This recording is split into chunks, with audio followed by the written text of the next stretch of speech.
Good Saturday morning or Saturday evening for our guest today. So, Yep. Just happy Saturday all around. Yeah, you're right. Yeah, just all depending on where the sun is at in the sky where you are. So, yeah. So I'm trying to get this shared over to Dana's too. So, oh yeah. I always forget that when we have guests. I know he said we could do that. So, good morning to Dana. So, he may not see it right this second, but he'll see it eventually. So. Oh, he'll see it eventually. Yeah. Yeah, he'll see it eventually. So, all right. If you guys been following us this week, we've been advertising our guest today. Second time on the show. Yeah, a return appearance. All the way from Finland once again. Yes. Barrel. We'll get those guys in here. Hey, what's going on, man? Hey, guys. Cheers. Happy Saturday. Happy Saturday. Yeah. That's what's going on. Sun, not so much because Finland and winters, Yeah, a lot of snow, a lot of cold, a lot of ice.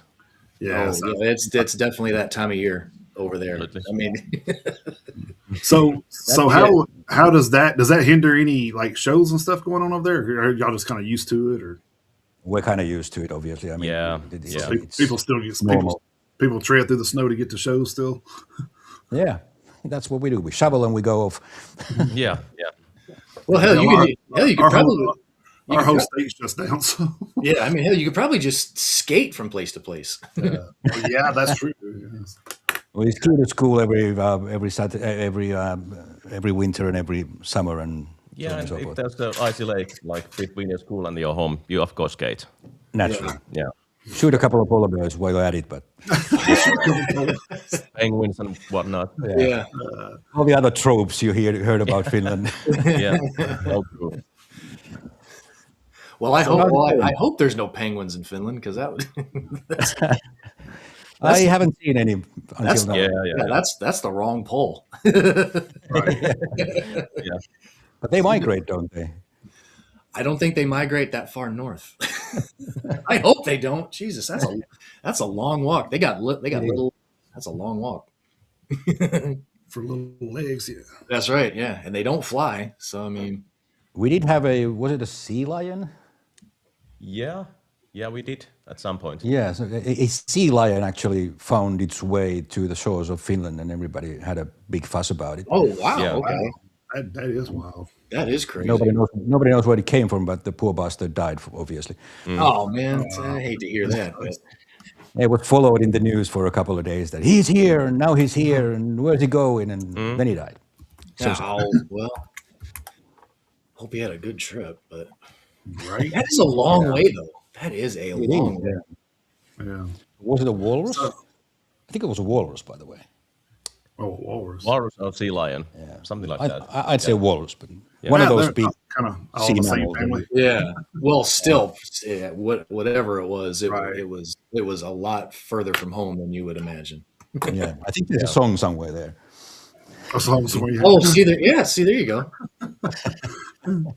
I just write a single. What's About going with you guys? 6 years already, right? it. Yeah. Yep. You're in our 6th year as we speak. Yep. So. Yep. You guys are our first guest of 2026. Year Oh, number wow. year number Oh, 6. cool. Yep. We're honored, yeah. Yeah. Yeah. We Well, got we're we got happy- other- we got we're some other happy to stuff have you lined on up now too. So it's you got the ball rolling for us, I think. So Yeah, it's To honor that, we're gonna. Oh, I think the last time we were with you, we talked about Tennessee whiskey. Unfortunately, I don't have any Tennessee whiskey this time either. This one's from Kentucky. Hope that's okay for you. But totally fine. it's probably better if it's from Kentucky. Just to be honest with you, because the only There's whiskey actually- from Tennessee I was able to find in Finland was Jack Daniels, and I'm not too fond of that. Yeah, last time we had only cups of coffee, so let's. Well, yeah, it was like That was 6 o'clock in the morning. Now it's 6 Yeah, o'clock yeah, in the yeah. night. I was about to say last time we talked it was like 12 hours earlier, so it's Yeah, definitely different drinks back then. But it's funny. Jason, he just mentioned that he couldn't find any Tennessee whiskey. Do we have to send another guest another gift? I would say yes. I mean, yeah, if we can get it pulled off, we can. Cheers, guys. Cheers to you. Definitely do that. Yeah, we appreciate it. So, if we got some first timers on here, you want to introduce yourselves to the people here? So, Sure. We are Barrow from Finland, and we play heavy metal. That's good. Yeah. If no one's heard that one before. Yeah, right, yeah. If we dig a bit deeper, we are just about to release our first album next week. Yes, we are. Yeah. And well, Pellu, you can pronounce it better. So, what is the name of the album? I can. Yeah, you can do it better than me. It's Triptych. Yeah. Triptych. It's in 3 parts. I don't know if Yes. that's a correct pronunciation. That's correct. Okay. Yeah, triptych. Yes. Triptych. Yeah. Triptych. Yeah. And we've been lucky enough to get a little sneak peek into it, so we're very, very grateful for that. So We do appreciate that. It's kind of cool to, I don't know what you look at, have insider information, I guess, at this point. Because It is. Yeah. So that's kind of cool to get to listen to stuff ahead of time. So, but it's still for me, and I know I've talked about this before, Jason, but it's still weird for me to, because it just comes out in a week. But like when I think we first talked about this with Lassie actually when he came on the last time, because it's weird for me to.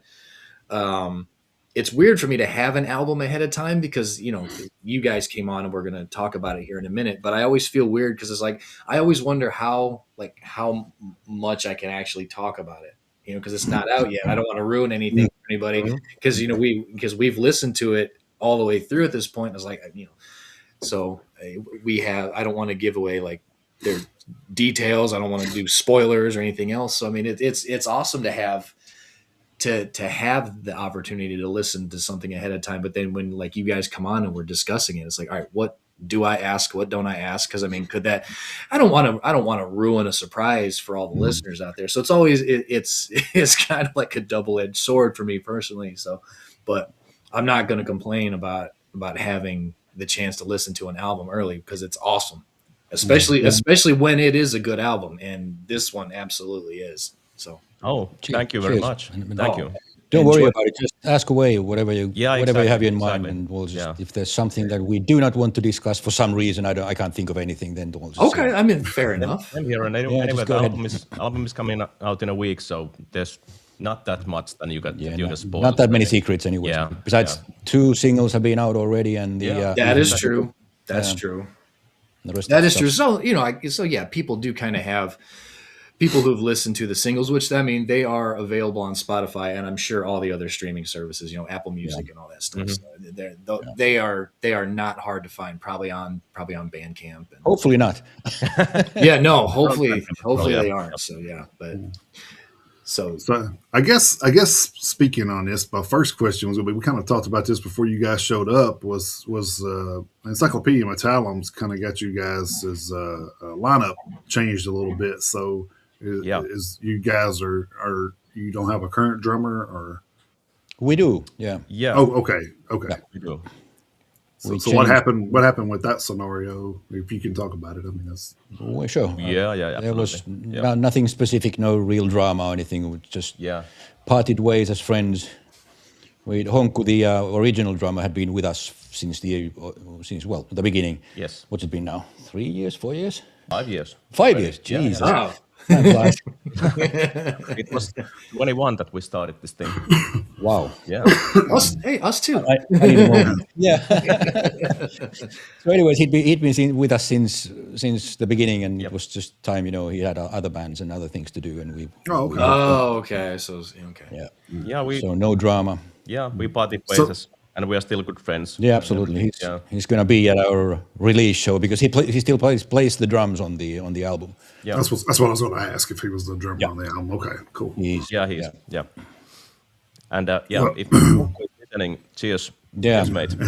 We always like to hear, like, you know, if there's anything like that, we always like to hear it's kind of amicable and there's no like hard feelings and stuff. So absolutely, no, nothing like that. Yeah, we don't. Yeah, it's never good to hear that. You know, there's friendships that have been shattered and all that other stuff. That's. You don't get woke up in the middle of the night with a plane ticket or a bus ticket saying, "Hey, you gotta go." And then you got to hear about it for the next 40 fucking years. Right. Can we please move on? Then you have to record one of the songs on your last album. That's right. The last song of the last album. And depending on who you ask, not do it all that well. So that's. I think it's even listened to it, but me neither. Yeah, should really. I think it's even funnier that I just seen a thing with Dave Ellison talking about, he values his time Megadeth, but he don't think about it anymore. But he's on like some social media thing all the time talking about it. Like, come on, it's like, come on, man, you just carrying Dave Mustaine's like, if you can't like talk about him if you doing the same thing. Yeah. And they're not young men anymore, even. Right. Yeah. I mean, once you hit a certain age, Dave, what's Dave now? 63, 64, somewhere like that. Over 60. Come on, man. You need to be a big boy and just kind of move on. So, but the new Megadeth album, it came out good, but that is not who we're here to talk about. We're not here to talk about Megadeth's new album. We're here to talk about Barrel's new album. That's what. But then again, it's Metalheads Unite, so. Well, that's true. United, right? That's true. We're all united under the same cause. So yes, we all carry one banner, I guess. That's right. Yes, we do. Oh, hold on. All right. Found the mute button just in time. I don't like to cough in anyone's ear. So the new album, Triptych, it comes out. Does it come out Friday? It comes out. Yes. Friday? Okay. I just want to ask because there were actually a couple albums that I listened to this week. One of them came out Wednesday. One of them came out Thursday. So I was like, oh, that's interesting. But so I just want to make sure it came out on the right day so everyone knows about it. It does come out on February 6th, which is good. It does indeed. So, and if you had the right email address, it came out like last week. But you're on the inside. So the new album, it is an LP. It's a debut LP for you guys, coming off the heels of a couple of EPs, the ones that we talked about the last time you guys were here. So as far as the actual LP goes, so we got up to 9 tracks. Was there any, because let's see, I made a couple of notes here. We got one. Okay, wait a minute. We got 1, 2. We got 3 tracks on the album that are kind of like little interludes, and one at the outro. So, was the plan the entire time? For this to be an LP? You guys were ready to do an LP this time? Yeah, that was the plan. Yes. You had the plan the whole time? Okay. Yeah. All right. So, then that being asked, you guys got it all the way up to 9. Did because let me actually ask this first.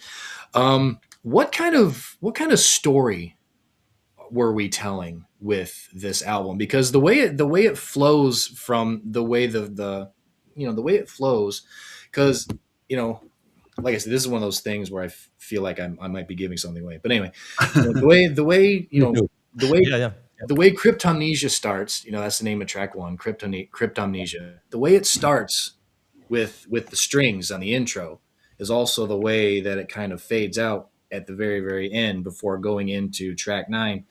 It's basically kind of bookends. It's like, here's the lead into a story, and then the story is over. So what kind of are we telling a general story?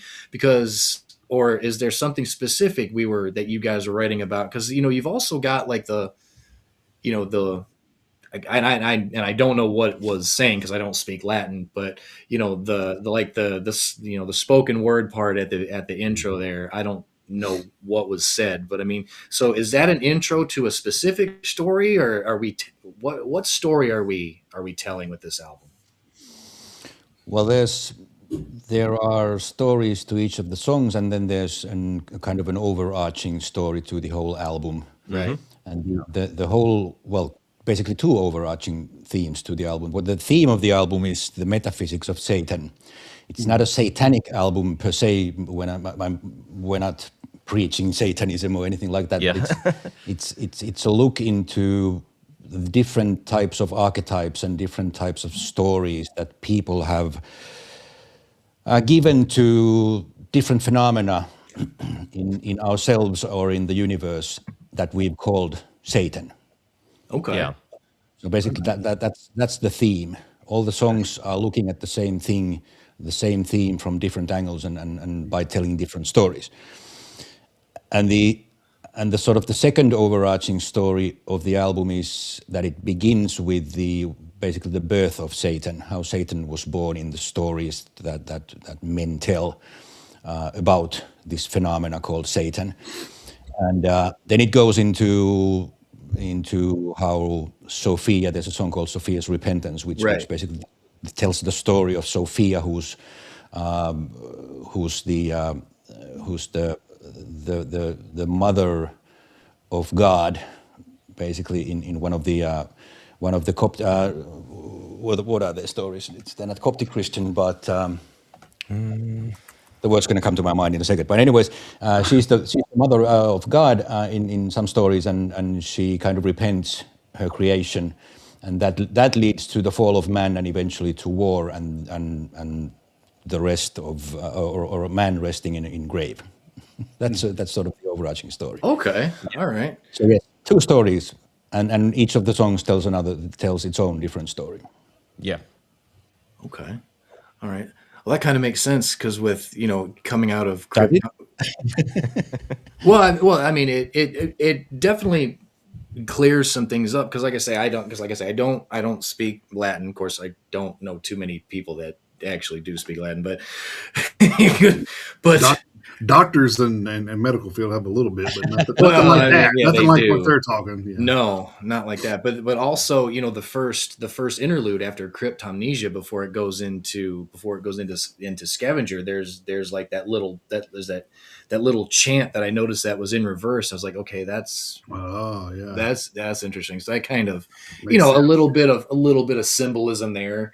Whether it's direct symbolism or it's one of those stigmas that metal has always gotten. You put a record on and play it in reverse and you can hear Satan. So, that was kind of a joke on that thing. so that kind of makes sense. You throw that in there and it's like, you got old ladies clutching their pearls and everything else. So, that was done on purpose, exactly for that reason. Yeah, I actually remember pretty well when we were recording the thing in the studio that we knew at that point that we have this certain theme or these themes on the album, and we were thinking that there was these like reverse messages and everything else that we have to put something like that on the album.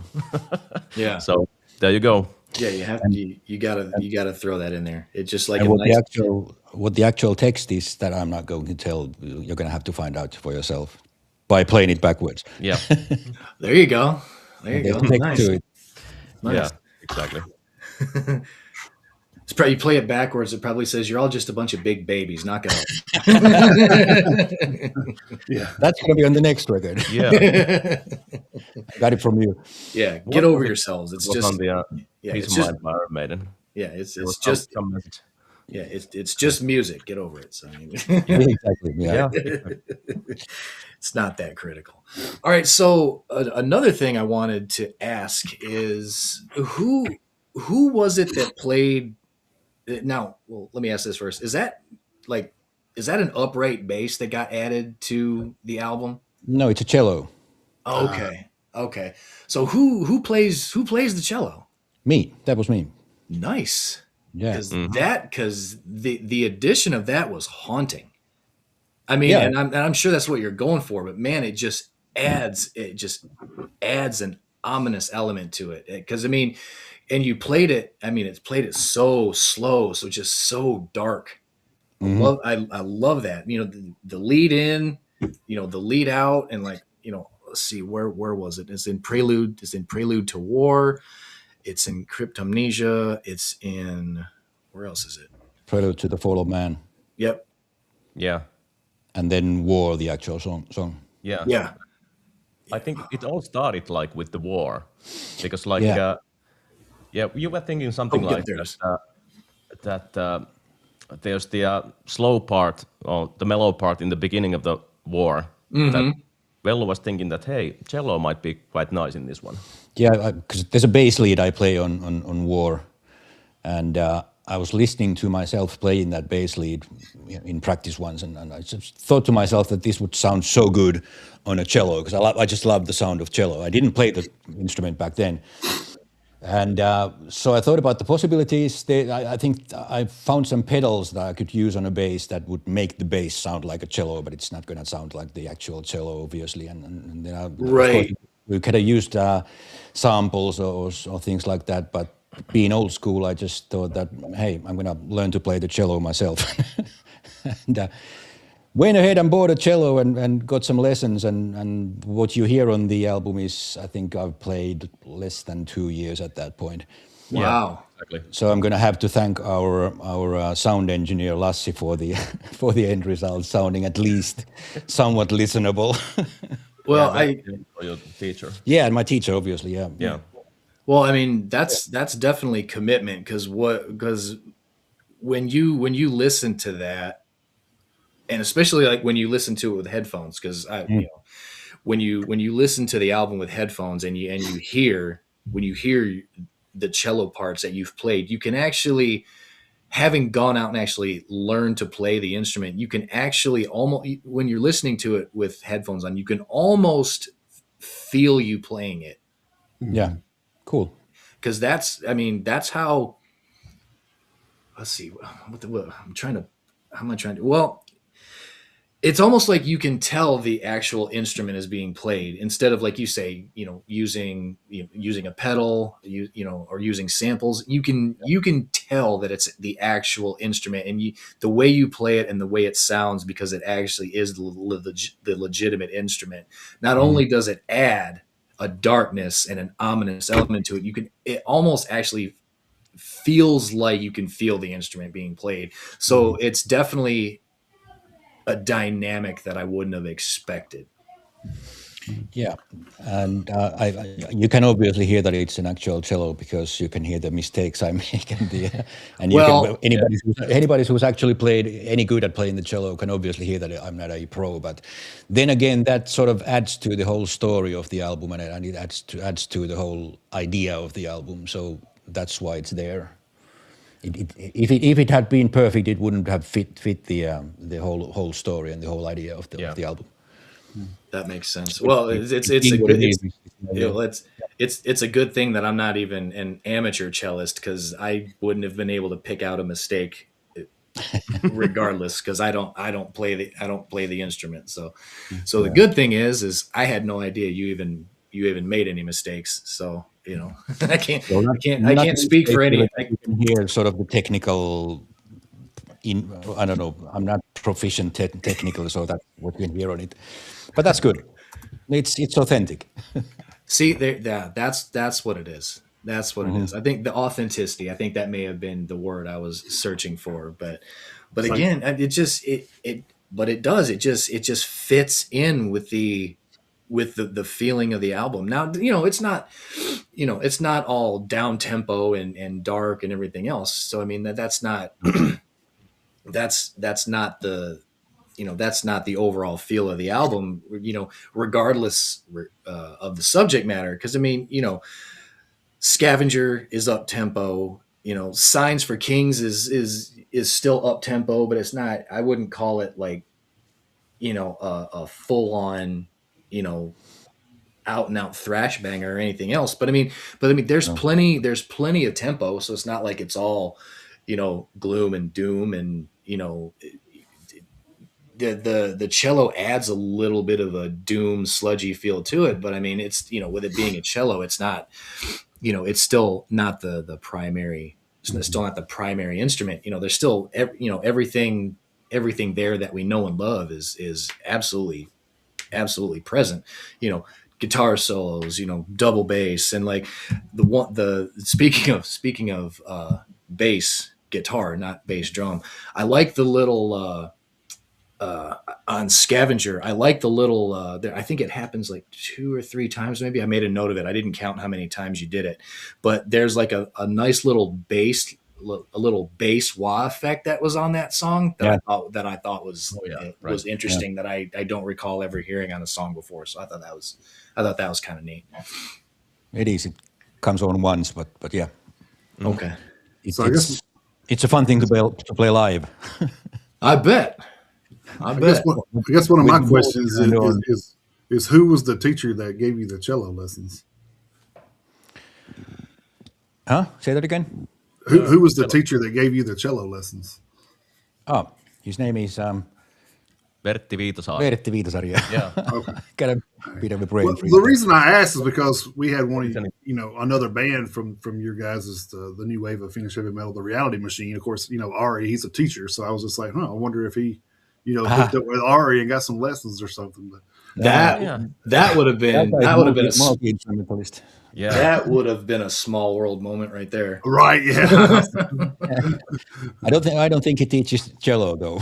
Oh, okay. Yeah. Well, I just know he does it for a living too. So I was just kind of like, I wonder if Ari did that, because I don't think we ever dug into everything that he taught when we talked to him. So no, he's an actual school teacher. Yeah, exactly. Yeah. So I didn't know actually what all he kind of, because being, like I said, he's kind of a one-man band on his own thing. So, I didn't know how in depth he went. So he's got a band nowadays.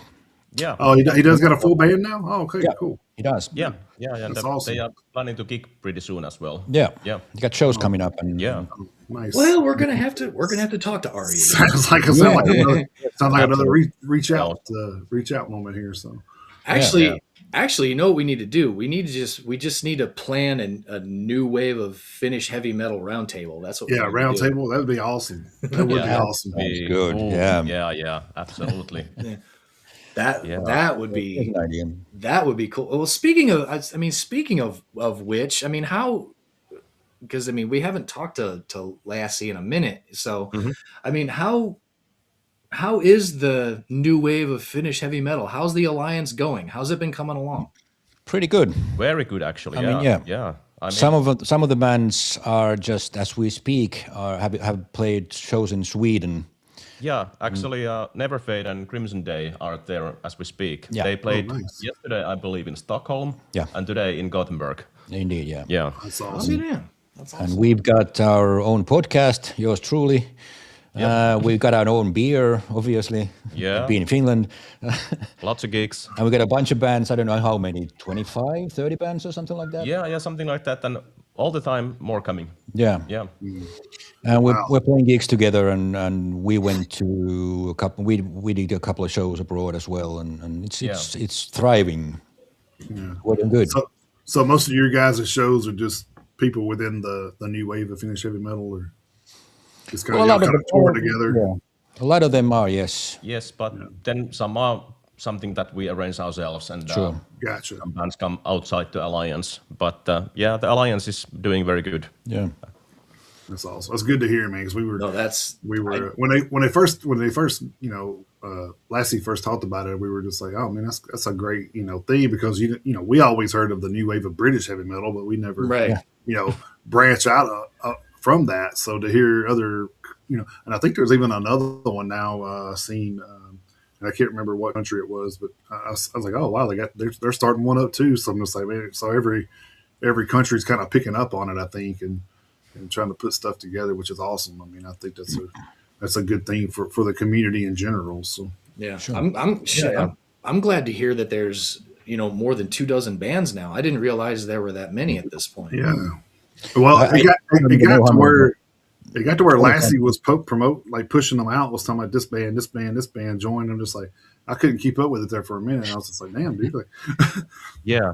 Neither can we. There's always a new band popping up, and hey, somebody saying hi. We're in the alliance now. Oh, welcome. Yeah, exactly. I probably need to research more and check out some of the newer ones because I don't think I've done it in a minute. So actually, that's actually a good idea because I follow the new wave of Finnish heavy metal Facebook page, and I see stuff on there, from you guys and Lassie and stuff like that. But yeah, I didn't realize there were that many bands. So yeah, we're gonna have to do a little bit of a. We'll have to do a little bit of a deep dive into that, and because at this point, I'm sure there's probably bands that we're missing, and that's actually, the whole point of why this thing began.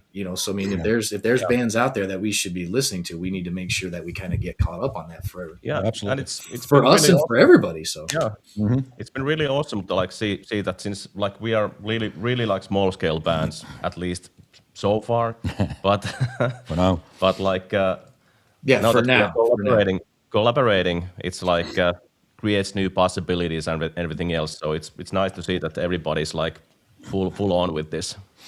Yeah, it's good to hear that it sounds like with that many bands, if everyone is jumping in with both feet, all in, however you want to say it, it's only going to move everything forward because.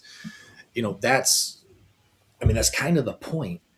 I mean, really. I mean, it's not just to be like, hey, I'm a metal band in Finland. Can I be a part of this? Yeah.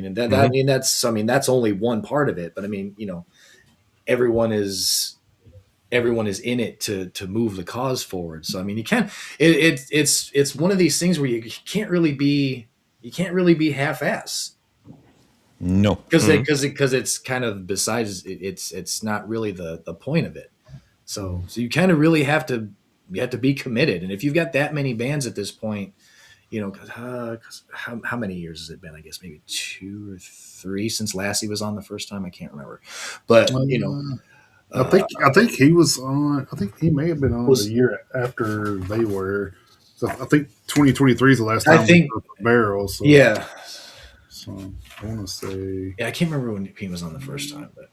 Yeah, Lassie was on in 24. 24. Okay, so yeah, so I mean, to in such a short period of time, where you guys are, I mean, you guys in particular, because you formed in 21, and where you're already at this Zoom, and on a broader sense, with the alliance, it's to me, it's nothing but a good sign. So. It is, and the best part is that pretty much everybody's is rather active as well. So it's just not people joining something and then not doing anything for the alliance. But there's a bunch of activity going on. Like I said, people going to Sweden and arranging Swedish bands to come to Finland, and we're arranging shows all the time. And somebody's asking for other bands to join, and somebody's asking for other bands to come play with them on a gig and stuff like that. So always something happening. Yeah, that's awesome. I feel like it's a good opportunity to get guest appearances too on albums or something. If y'all ever wanted to do that, I mean, that's sure. Yeah. And any band could do that actually. Yeah, I can tell you that something like that is coming already. Oh but, yeah. Nice. I cannot say too much about it yet. Well, you're fine. See that, yeah. Somebody's going to be on somebody's album. yeah. I know, sure. So somebody's going to do something. Yeah. Exactly. Something's going to happen. Let's say that. Yeah.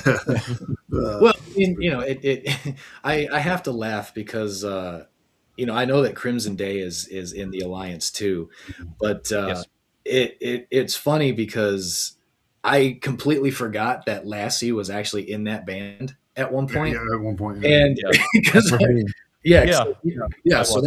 so that's Lassie's former band, and on our last theme of the week that we were putting together, there was a Lassie era Crimson Day song that I added to the list, and I was listening to it, and because I was wanting to add it to the list, and I was listening to it. I was like, why the hell does this sound familiar? And I was like, son of a bitch, that's Lassie. That's right. So I forgot. Yeah. I completely forgot that Lassie was in Crimson Day. So I was like, It's like, man, Lassie's got 2 bands in the Alliance. That's cheating. So And then the next thing you're going to have to do is go back to his era of Crimson Day. yeah. He's been on it as well. Yeah, it's over 10 years already, but yeah. Oh wow. Okay. Yeah, I'll have to do that because. Yeah. But hey, you know what? That's all right because hey, yeah, current band, former band, whatever. It all still counts. You know. Well, I mean, at this point, we're grateful because we got 3 bands out of the deal. So exactly. Yeah. It's. And might I add also the 3 awesome bands? Yeah. Indeed. Exactly. Yes. Yeah. Yes. Exactly. Yeah. Absolutely. So it's you know the moral of the story is it's not always a bad thing to, you know, leave a band whatever the circumstances are because you know you can quote unquote always go home, you know, as long as you make amends and then you move on and make new music and then hey you get more music out of the deal. So yeah. Something clicks and you find the right band, so to speak. Right. Exactly. Hell yeah, Right. man. Yeah, and I think this is what has happened to quite many people like here. So that's a very good thing. That's awesome. Yeah. Well, I think that happens a lot more than we really talk about too. Is like some band will leave and then they'll start a new band and then we kind of forget about them being in that other band until something pops up or they're doing like a reunion show or something like, oh yeah, they were in them. I mean, even to the point. I mean, I guess like outside of like Gary Holt or somebody like that, you would they've been in Slayer and Exodus. So I mean, it's kind of like outside of that, you of course the bigger names you know about, but I'm just saying, like, say you guys, if one of you guys left, start another band, we'd probably take us a couple of years to realize, oh yeah, that's right, they were in Barrel at one time. So, so I think it's just a fact. It's like it's something new, so we don't really like put that together at the time because we're focused on the new project, I guess. Right? Yeah. Mm-hmm. Yeah. Ain't nobody leaving this band. It's forbidden. No, yeah. Well, like I said, if they do, please don't come back and kill me. So that was not my intent by no means. Yeah. There's an ocean between us, so you shouldn't be worried. Besides, unless you're a walrus. So I mean, yeah, right. Yeah, apparently they can swim a long ways. Yeah. Yeah. Oh my goodness! I might look like a walrus, but I'm not one though. Oh come on, knock that shit off, man. And I was about to say, I'm a big guy, but Valu may give me a good challenge, man. I don't know if I want to. I don't know if I can deal with that at my age, I'm a powerlifter, and you're a wrestler. It might be an actual match. I'm gonna have to try that one day. I was about to say that's something I think I'd pay to see. I think I would. We'll make that happen. We have to do that in between band setups or something at a show, Yeah. There you go. Yeah. Go to a venue. It's like, why is there a ring over there? I'd be like, don't worry. Don't even worry about it. There actually was one in Helsinki Metal Festival a couple of summers ago. There was an actual wrestling ring. Oh wow! With your type of wrestling, what's the guy's names? A Finn who's into wrestling. I think he's been to the States as well a couple of times. I'm not sure. Can't remember the guy's name, but he set up a wrestling show. And they had some matches between bands. It was kind of fun. That's pretty awesome. Yeah, I know. Like Ireland's a big spot for a lot of stuff too. So over there, so yeah. Well, the Irish's favorite pastime is beating the shit out of each other. So. And whiskey, of course. Yeah. Well, one leads to the other for sure. You brought that up, and what was it? Oh man, they had a thing on a menu that I was at yesterday. I'm going to look it up now because I can't remember. It kind of made me think. I said, "Oh, that's kind of racist, man." the way they put it on there was. Leprechauns? Let's see. Aren't leprechauns an Irish thing as well? Yeah, they are. Yeah. Let's see. Where were you, Jason? I was at the Big Bad Breakfast. Oh, okay. Let's see. I've only eaten there once. Oh yeah, it was like an Irish coffee here in the so like to me like we're here in the States, so how do we really know that's how they drink their coffee? But I just kind of thought, yeah, there's like whiskey and sugar and coffee and What was cream in it. What was it called? Irish car bomb? So, I don't know. It was something like that. And I'm just like, man, that's kind of fucked up. Like, like just because it's got whiskey in it, you got to call it Irish? Come on, man. You haven't heard of Irish coffee? Wow. Well, I've heard of it, but I was just kind of like here because, like, I guess my thing is like when I talk to people from other places, like Brazil or somewhere like it, because I imagine going to Ireland because I do have a trip planned there for this summer. So I imagine going there and saying Irish coffee, and they said, "Sir, we just call it coffee here." It's called Monday. It's called Monday. Yeah. So it's kind of like Brazilians don't call nuts Brazil nuts because they're in Brazil, so it's just nuts to them. It's all nuts. Yeah. So it's kind of that's kind of the way I look at it. I'm just like, I'm gonna go over there and be like a dumbass. I'm like, oh yeah, dumbass American asking for an Irish coffee. Yeah. He's like, you're in Ireland, dipshit. You're in Ireland. What are you thinking? Well, I mean, Finnish coffee. Yeah. Well, here's the funny thing though, is like you're gonna go to Ireland this summer, and the funny thing is you're gonna be the one with the foreign accent. Exactly. Yeah. Exactly. Yeah. You're gonna speak English in a funny way. I might have to watch a lot of Leprechaun cartoons or something to try to mask it a little bit. Drinking up whiskey. There you go. That's true. Drink enough, and then nobody's going to care. So. No, well, no. I mean, yeah. Which I think that's kind of like what's the old saying is like the only color that matters around here is green, which is money. So yeah, as long as you're spending money, I don't think they're going to care what your accent is. But. Yeah. Well, no, that's 100% true. So. We talked about the bass a little bit, but I wanted to talk about the vocals on this album, man, because I feel like it's I don't know if there was a different preparation for the full length or if it was just kind of a I don't want to say maybe some recordings that were maybe the recording was a better on this album, but I thought the vocals were like a lot better than the EP was. So I feel like it kind of advanced a little bit on this one. So I didn't know if there was anything that you did differently in this one that you didn't do in the EP, or if it was just a recording thing, or kind of what the credit is there. But yeah, I think it's like it's many things. First of all, like between this album and the previous EP, we had been gigging quite frequently. So there were a lot of like live experiences, and I did quite a lot of work with my voice, like to warm up before gigs and before exercises and everything like that. And we actually did some kind of like pre-demo stuff for the studio with vocals.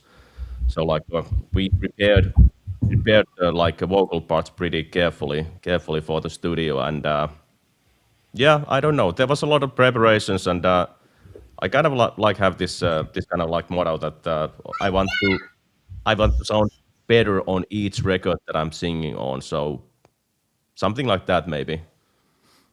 Well, I mean that's a good goal to have. I mean, to me there was a definite evolution as far as because I was literally just just about to ask the same thing that Jason did. Yeah, there was an absolute evolution to the vocals on this one. I mean, it was apparent right away, and I mean, all definitely for the better. So, but I mean, thank you. So I feel like some of the notes and stuff were carried a little bit longer and stuff this time. So it definitely carries more weight. Exactly. Yeah, definitely carries more weight. Now, how do you? That being said, how do you plan to? Nice to hear that. Yeah. How do you plan to translate some of this into live performances? Because I mean, you've got gutturals behind cleans. You have you got gutturals and shrieks and clean. What song was it? I think on Dogma Denied, you got like 3 vocal styles at one point going all at once. So I mean, it sounds great, but does that make it more difficult to translate it to a live performance when you have stuff layered like that? No, not really, because like as I said, like we did quite good preparations for like recording this stuff, and I've done it in a way that how to say it. Well, when I go live, I want to perform the songs as I would like in the album. Mm-hmm. So like I've done preparations for that, and I kind of know like what kind of mood should I have for different parts of the song. For example, Dogma Denied. There's like, as you said, a lot of like different kind of styles, and I pretty much know how to do this live, and I do my preparations before going live, before going on stage, warming up and everything. So when I've done that, I'm pretty like confident that I'm able to like do everything as they are supposed to be done. And obviously it helps that I'm the gutturals. I was about to say that. Okay, I know you do some backing. I was about to ask if you were the guttural. So. Right. Yeah, that doesn't have to do everything by himself. Because I was going to ask, because I couldn't remember if we had discussed that the first time.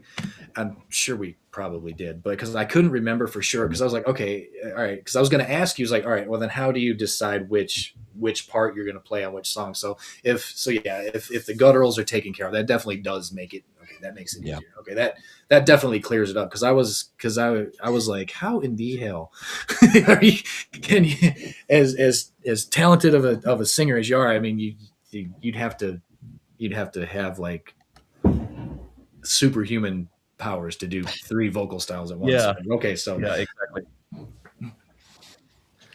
I think he does still about. There are 3, I think, different vocal types for you on this album that you do yourself. Yes. I think there's only one part that hasn't been done live this far, which is the harmonics in War. Yeah, exactly. Yeah, there's two places where there's harmonics. There's two vocals. The choruses. Yeah, exactly. Yeah. In the choruses, there are harmonics on the vocals, and I haven't been able to produce those sounds yet. Yeah. So okay, I can't not yet. him. Okay. Yeah. I can do it at home, but on a gigs when I can't hear myself too well, I mean, singing myself too well, I can't do that. I can't hit the notes. I can understand why that would be a little bit of. And I'm not a singer. I can understand why that would be a little bit of a difficult transition, because it's one thing to, like you say, be at the house and, be able to hear everything perfectly through some headphones or something. Yes, I can kind of understand that. So, speaking of War, man, that's an epic song. I mean, yeah. 9.5. Well, I mean, it's 9.5 minutes long, but it's like at least I thought it was at least like 2 songs in one. The way everything was composed and flowed together like that, I was like, man, this is really telling a great story. But it was the flow was cohesive, but it did feel like it went from one song to another right there. With the way everything, the tempos changed and everything like that. I thought it was, and it's technically the last song too. So I kind of like the way also where it was placed on the album too. So of course, talking about the 2 stories running concurrent with each other, I mean, War is the end. So, I mean, it kind of makes sense to put it there. So, I mean, there really wasn't, from a chronological aspect. I mean, when you're talking about War, I mean, it's pretty much got to be at the end of the story. And it's an actual story of an actual man who actually died. It's the story of Vitalis Kakun, who was a Ukrainian soldier who at the early stages of the Ukrainian war, he was tasked to explode a bridge to stop the Russian onslaught. Yeah. And he did that. He went and he set the bombs up and everything, but didn't have time to escape. So he selected to still explode the bombs and kill himself in the process. To save his comrades and to stop the Russian onslaught. Yeah. So that's his story. It's an homage to him and the Ukrainian people. Yeah, and I think we actually talked quite a long time that we should do a song about him. Yeah, because the story is, if you look up the story, it's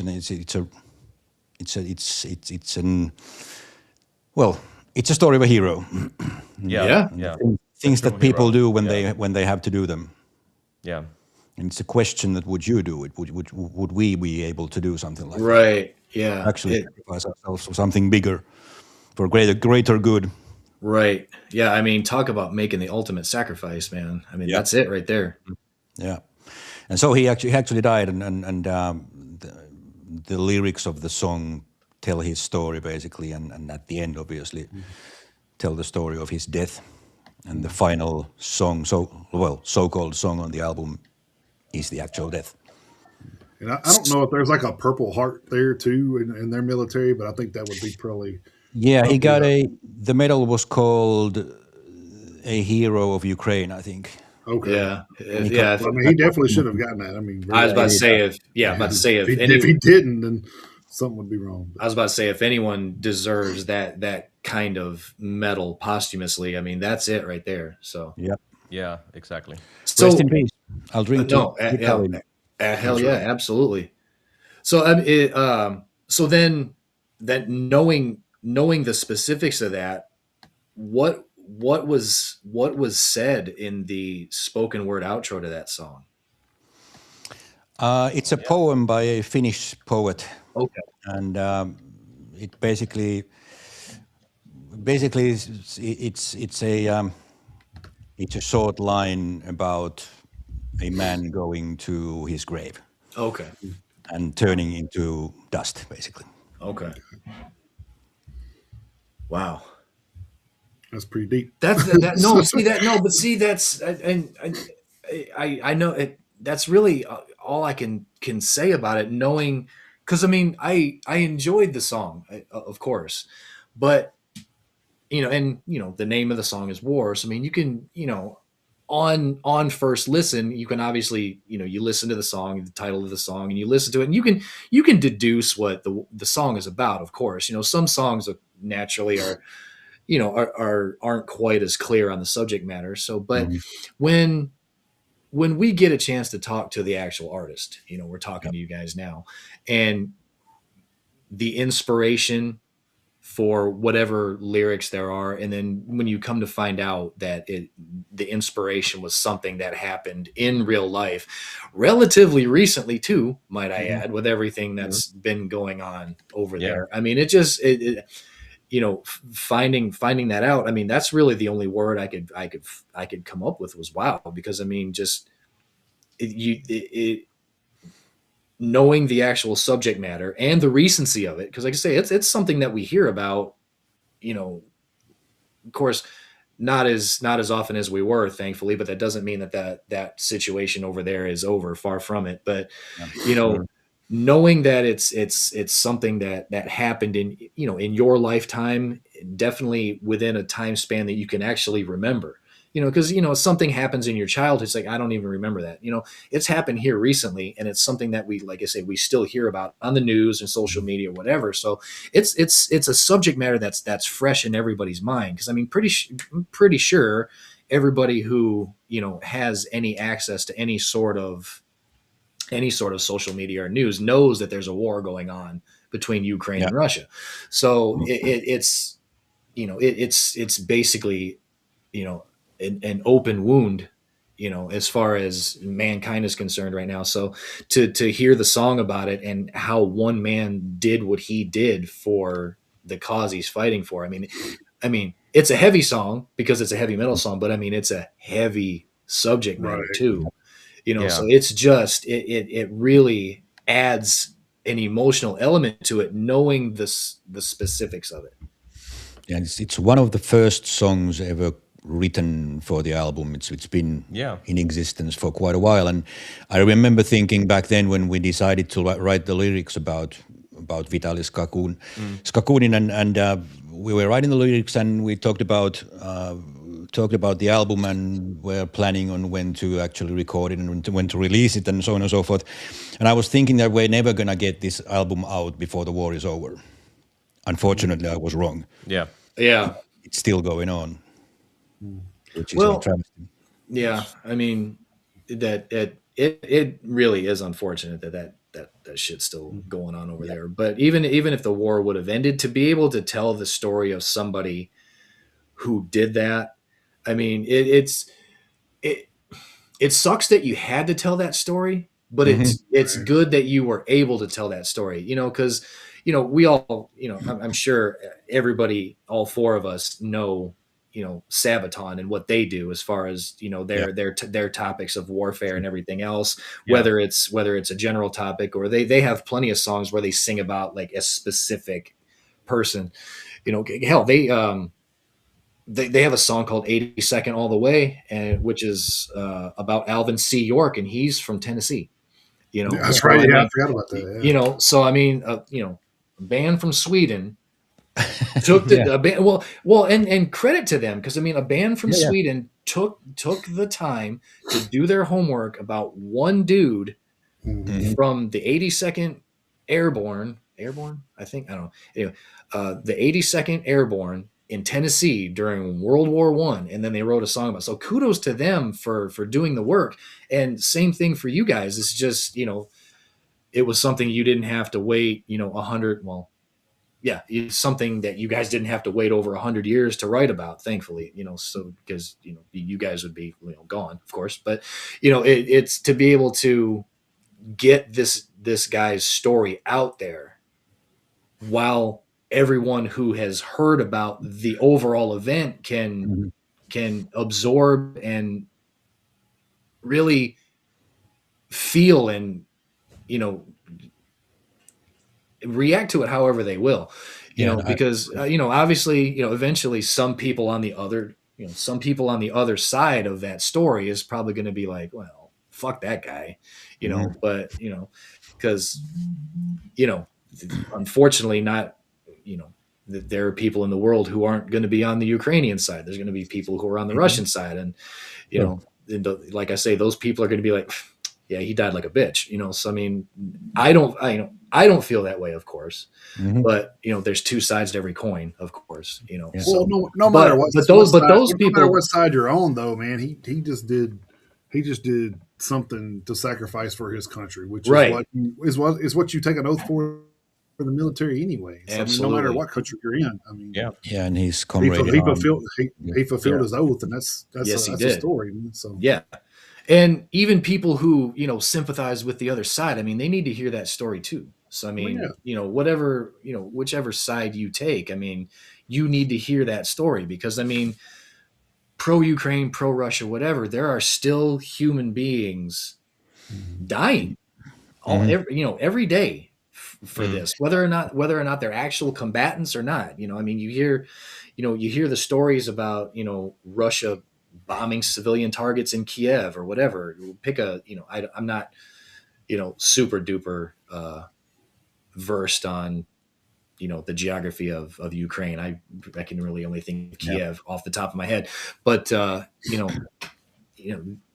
it would be a little bit different if it was just, and I hate when civilian targets get involved. If it was just two armies going at it, it would still suck, but it's like, that's just the nature of war. But then when you got one side who's, being inhumane about it, it puts it into a completely different perspective.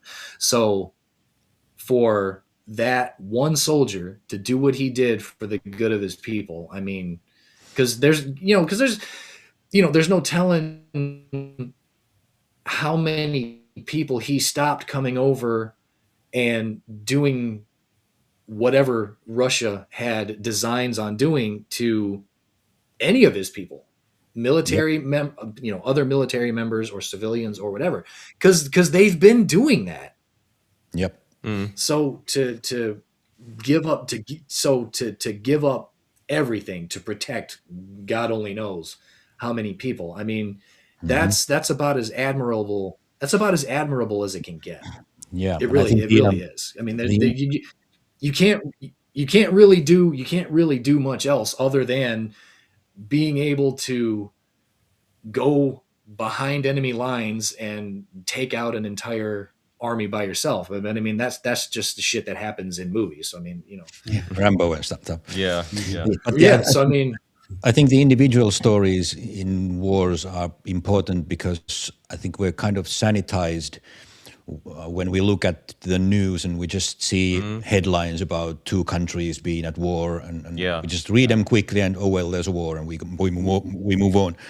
right. When you hear about the individual stories, you have to stop and think about the individual people. What war actually means to individual people, whether they're soldiers or civilians, like you said. And that probably pulls on your heartstrings, so to speak, more than just reading headlines about countries. Yeah. Because that's what it actually ultimately in the end is. It's individual people suffering. It's individual people sometimes, fortunately, doing heroic things as well. And I think stuff like that actually needs to be talked about more. The individuality of it. Exactly. Because I mean, he had a mission and he knew what his mission was, but then then he's out there and he's trying to complete his mission, and then things go wrong and things don't go the way they. And you have to, obviously, you got to put yourself in his shoes. What do I do? Yep. And then he's out there by himself, and he doesn't have anyone to answer to. I'm sure he probably couldn't get a hold of command or whoever. He probably was like, all right, he had this probably come to Jesus moment, whatever you want to call it, and was like, okay, what do I do? And so, I mean, like you said, he had to think about it. I mean, because he's like, if I do this, they get through, or if I do the other thing, this is the end of me, but then I save all these people. So, I mean, it's literally just a question of this guy's willpower and a testament to his humanity, really. Yep. Because it's like, yeah, if I do this, I'm gonna die. This is where I end. Yes. But because he did what he did, we should not never forget him, and that's why we wrote this song. Yeah, that's why individual stories like that, because like you said, they pull on the heartstrings, and I think people actually need to have that happen. Yep.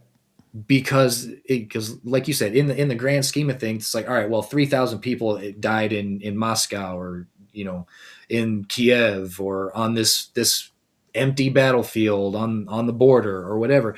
And when you can't put a name and a face to it, it's just like, oh man, that's too bad. Anyway, so, I mean, it's not like people don't feel bad. It's like, oh well, shit, 3,000 people died. That sucks. But then, like you said, they move on to the next thing, and it's just like, well, damn, that's too bad. But yeah, what's for dinner?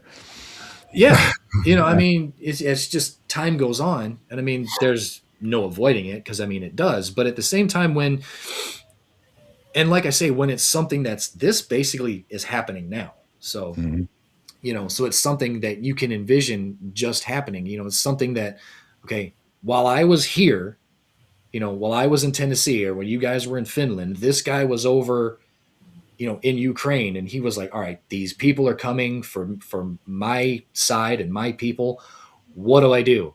And then he got into a situation where it's like, he had to make a life or death decision, the very epitome and definition of a life or death decision. And he made it. Indeed. And we've been having talks. Well, we've been talking sometimes about what the purpose of art is, and what we're trying to accomplish. And we've sometimes come to the conclusion that we know that we're not going to touch millions of people. We're not Metallica, but if we can get one person to actually think about something, whatever it is that we're singing about, then we're happy. We've accomplished something. And what you just did was what we've tried to accomplish. Where you just went to sort of into Vitalis Kakun's shoes, and you stopped and you thought about what it must have felt like for him, and what he actually did. Then we've accomplished something. Yeah. Absolutely. Well, you've definitely accomplished a lot, for sure. I mean, with the album in general, but yeah, with that song, I really think it's a song that people need to hear. I mean, I want him to Me listen too. to the. I want him to listen to the. I want to listen to the whole album, of course, because I mean, putting the one track aside, I mean, the body of work. The body of work is fantastic. It really is.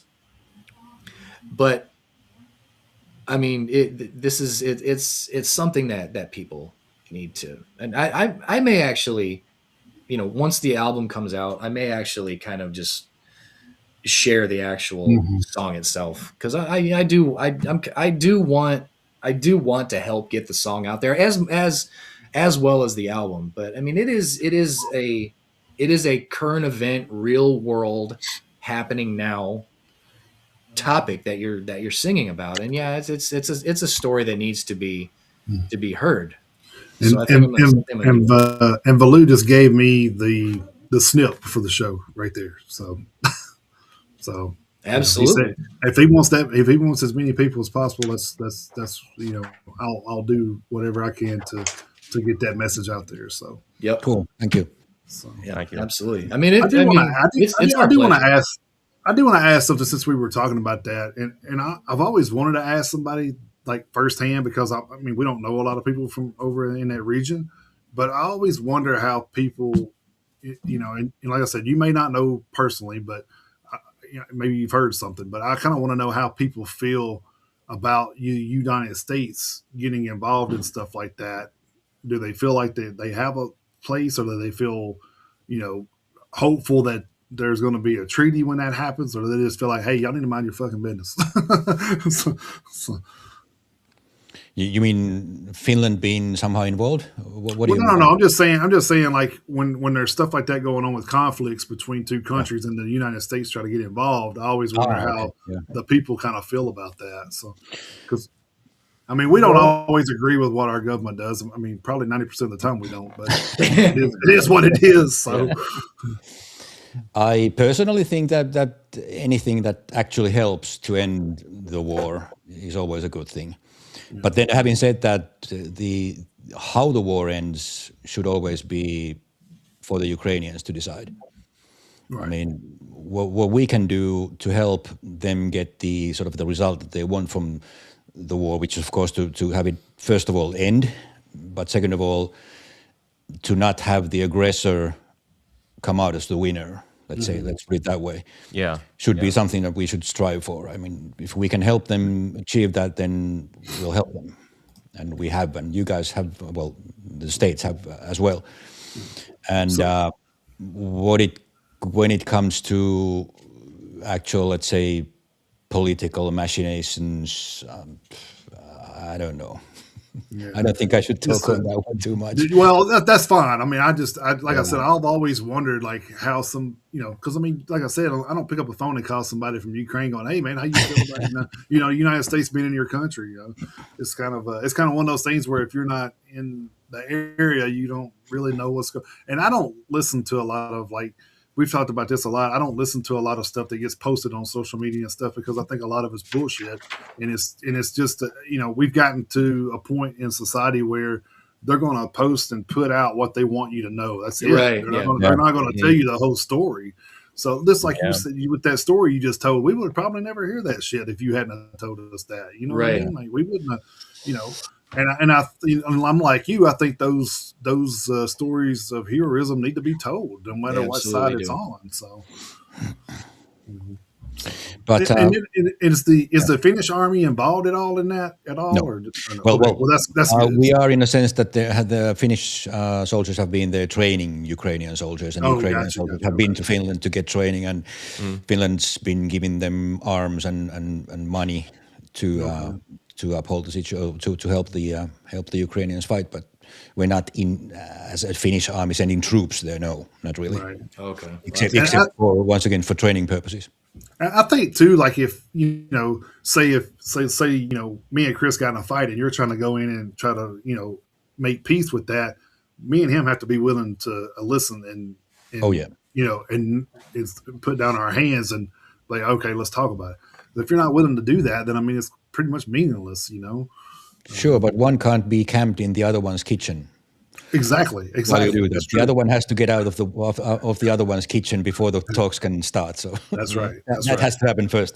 Yeah. Right, because then that's like a show of good faith. It's like, hey, we're willing to at least talk, and yeah, it's just Right. Sure. that's the problem. Because I mean, Russia definitely wants that land back, and it's like, you can't have it. Yeah, because it's not their land. No, Yeah. it's no, it's They're not. not having it back. They're trying to steal it. Yeah, no, it's not their land. I mean, the Soviet Union fell apart, and all of those. Yeah, get over it.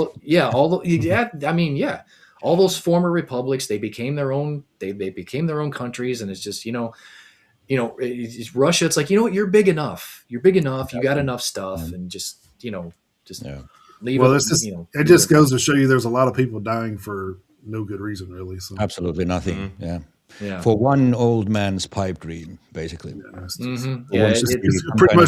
pretty much, world greed, pretty much. So yeah. Well, I mean, unfortunately that's what a lot of this shit nowadays boils down to. It's like, what can I get? So that's unfortunate, because then you instead of being happy with what you already have. Right? Yeah. Because and improving that what you already have.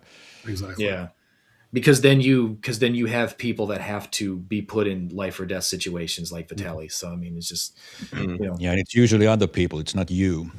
Exactly. Right. It's not Putin fighting over there. It's other people fighting for him, doing his war for him.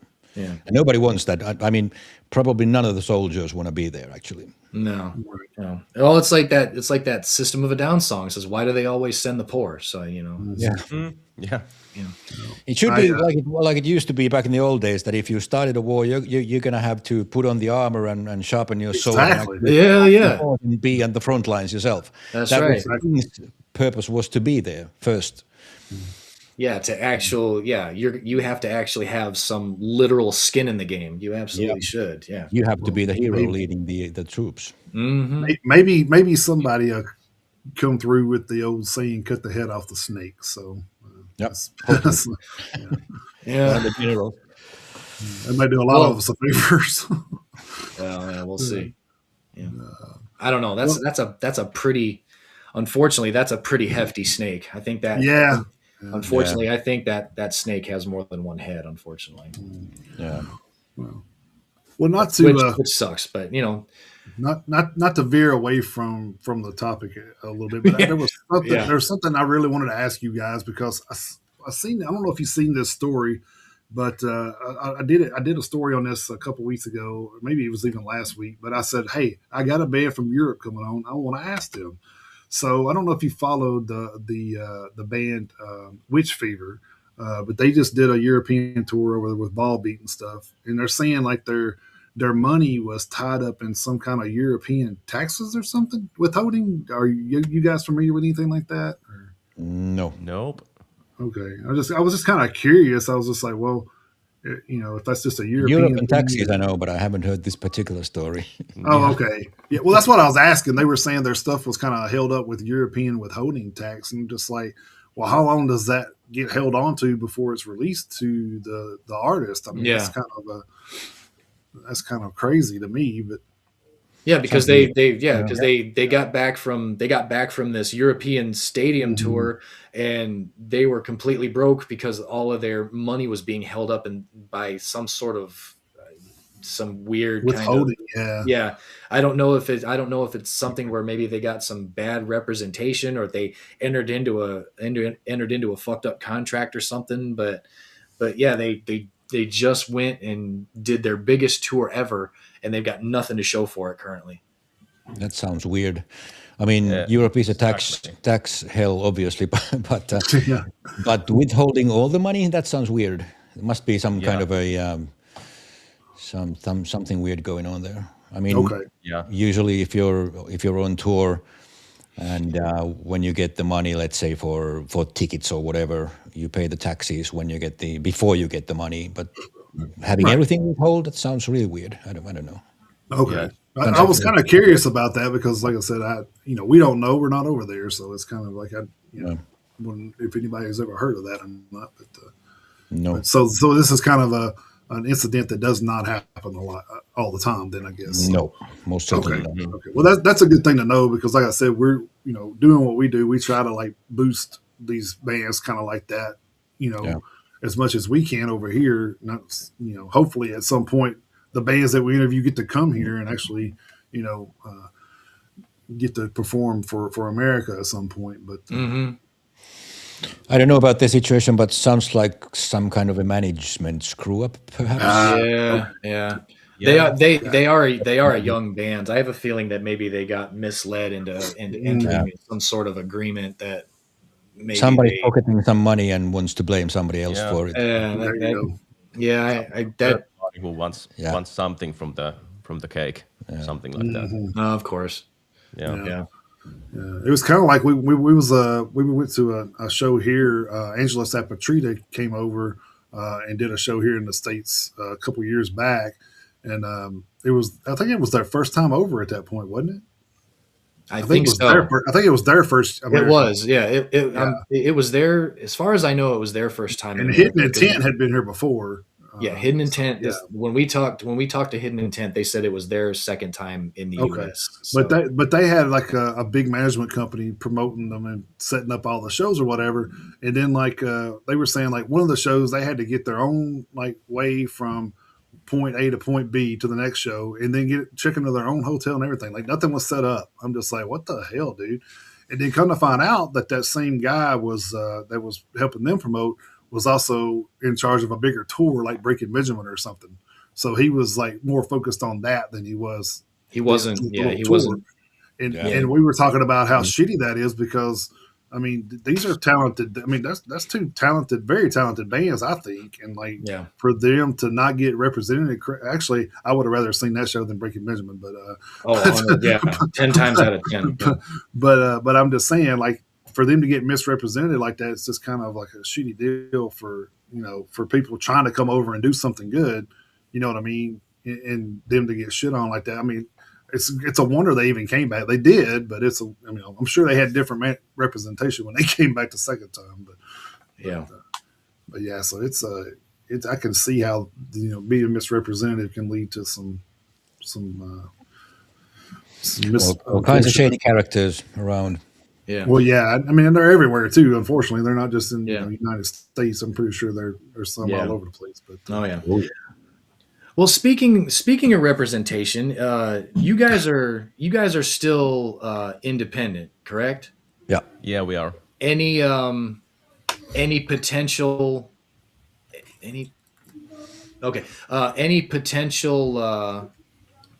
lines in the water for any representation? I mean, have you had any contact with any labels about signing with anybody or anything like that? Well, a couple. Well, just by the way, greetings from Saasta. Oh yeah, here's guys. They were just on my podcast earlier this day. We did a podcast recording, which will be out in 2 weeks. So hi cool. to Saasta. Oh, nice. Yeah. Well, let us know about that. We'll be glad to share that on our stuff too. Yeah, absolutely. Yeah, Saasta is an awesome band, by the way. You should talk to those guys if you haven't. Check them out. Making a note of it right now. Yep, they've got a record coming up. I think they said this spring, later this spring, but they have an album and an EP, and I think a couple of singles out as well. Nice. So check them out. Nice. Got some homework to do. Appreciate it. Yeah. Yep. Cool guys. Well, tell Saasta, thank you for joining the Metalheads Unite podcast. Yeah. We appreciate that. Thank you very much. So yeah, speaking of representation, no, not really. We've been talking to a couple of record labels on and off. Yeah. One actually made an offer where actual money would have been paid, which is always a plus.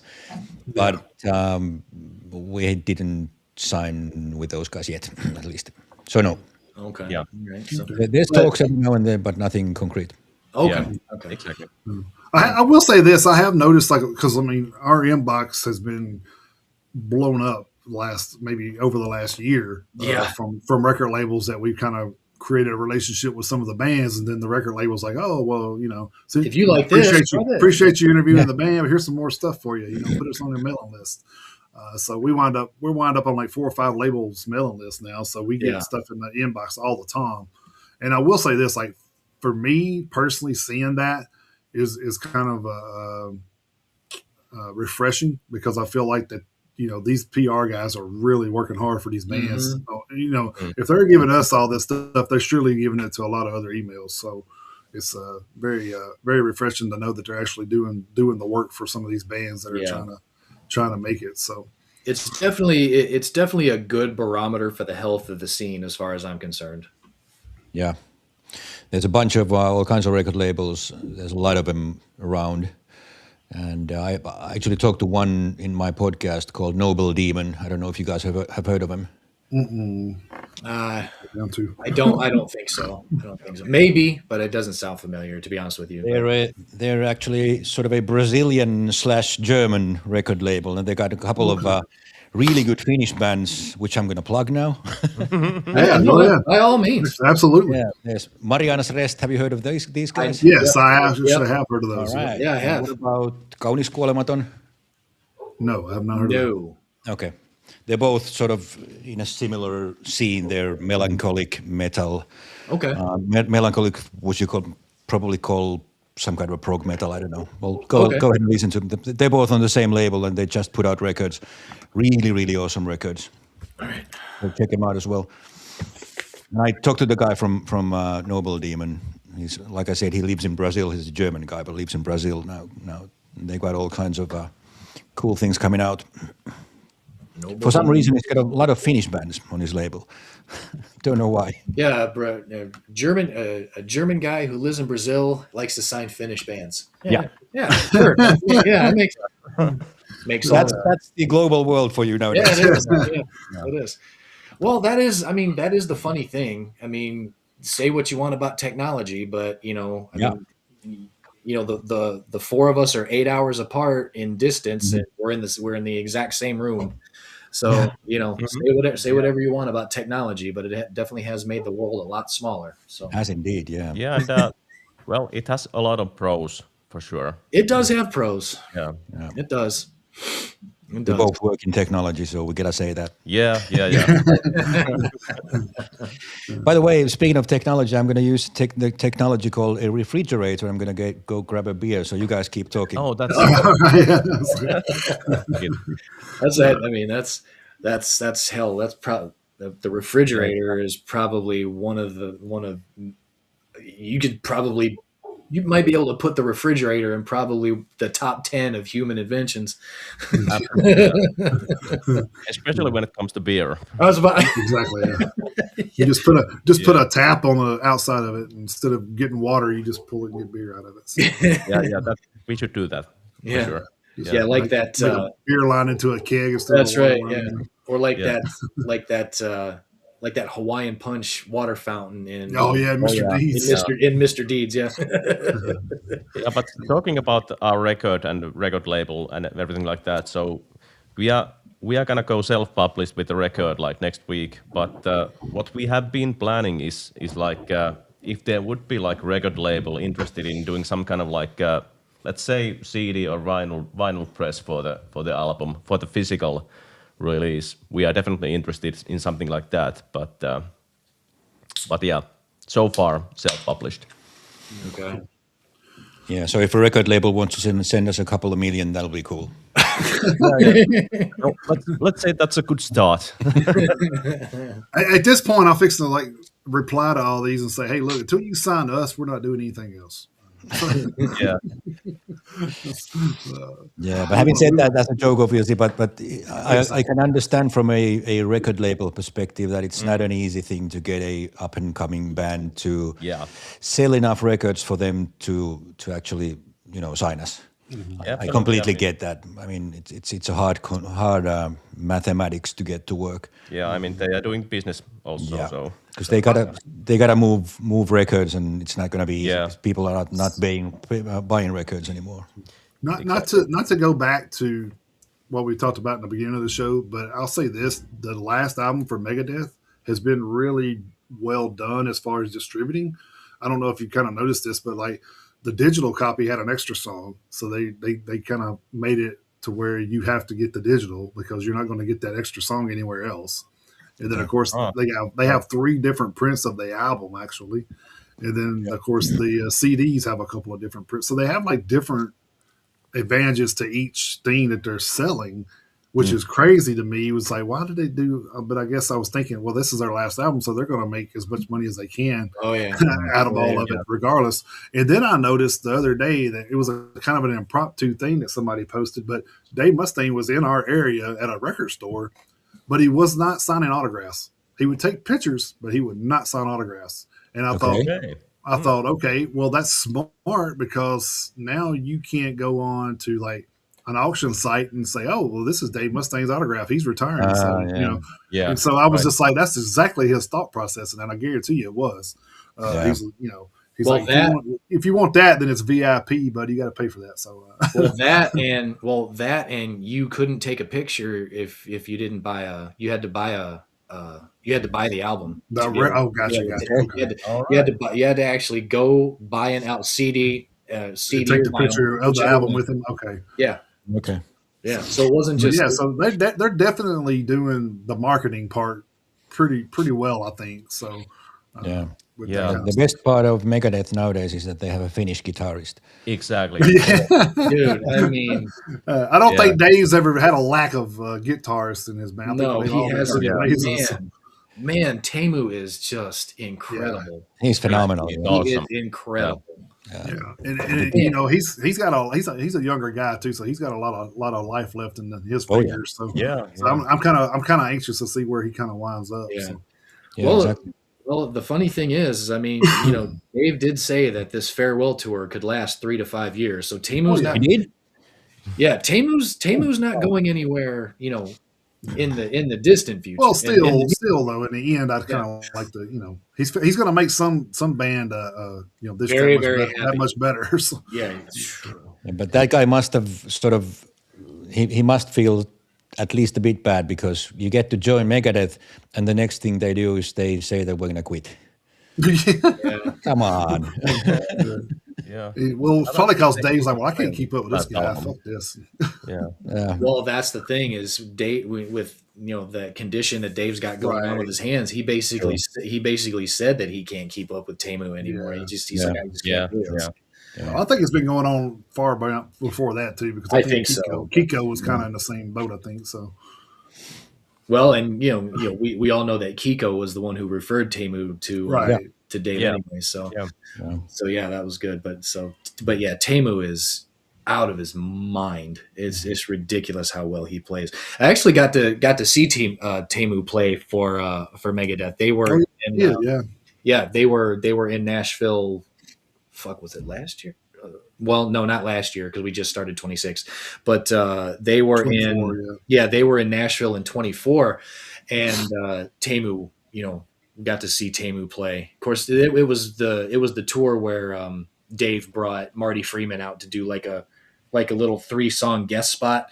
But so we got to see Marty play. But Teemu was playing, and he's incredible live. He's absolutely incredible live. Teemu play. Yeah, it's always good to see a guy he's not actually playing the guitar. The guitar is a part of him. I have to share a memory of Teemu myself because I actually beautiful. I haven't seen him with Megadeth, but a few years ago I saw him with Winter Sun, where he used to play. And I think he's still playing. And funny thing is that back then their drummer Kai Hahto and their bass player Jukka, I don't remember his surname at the moment, but they are currently in Nightwish. So right. That's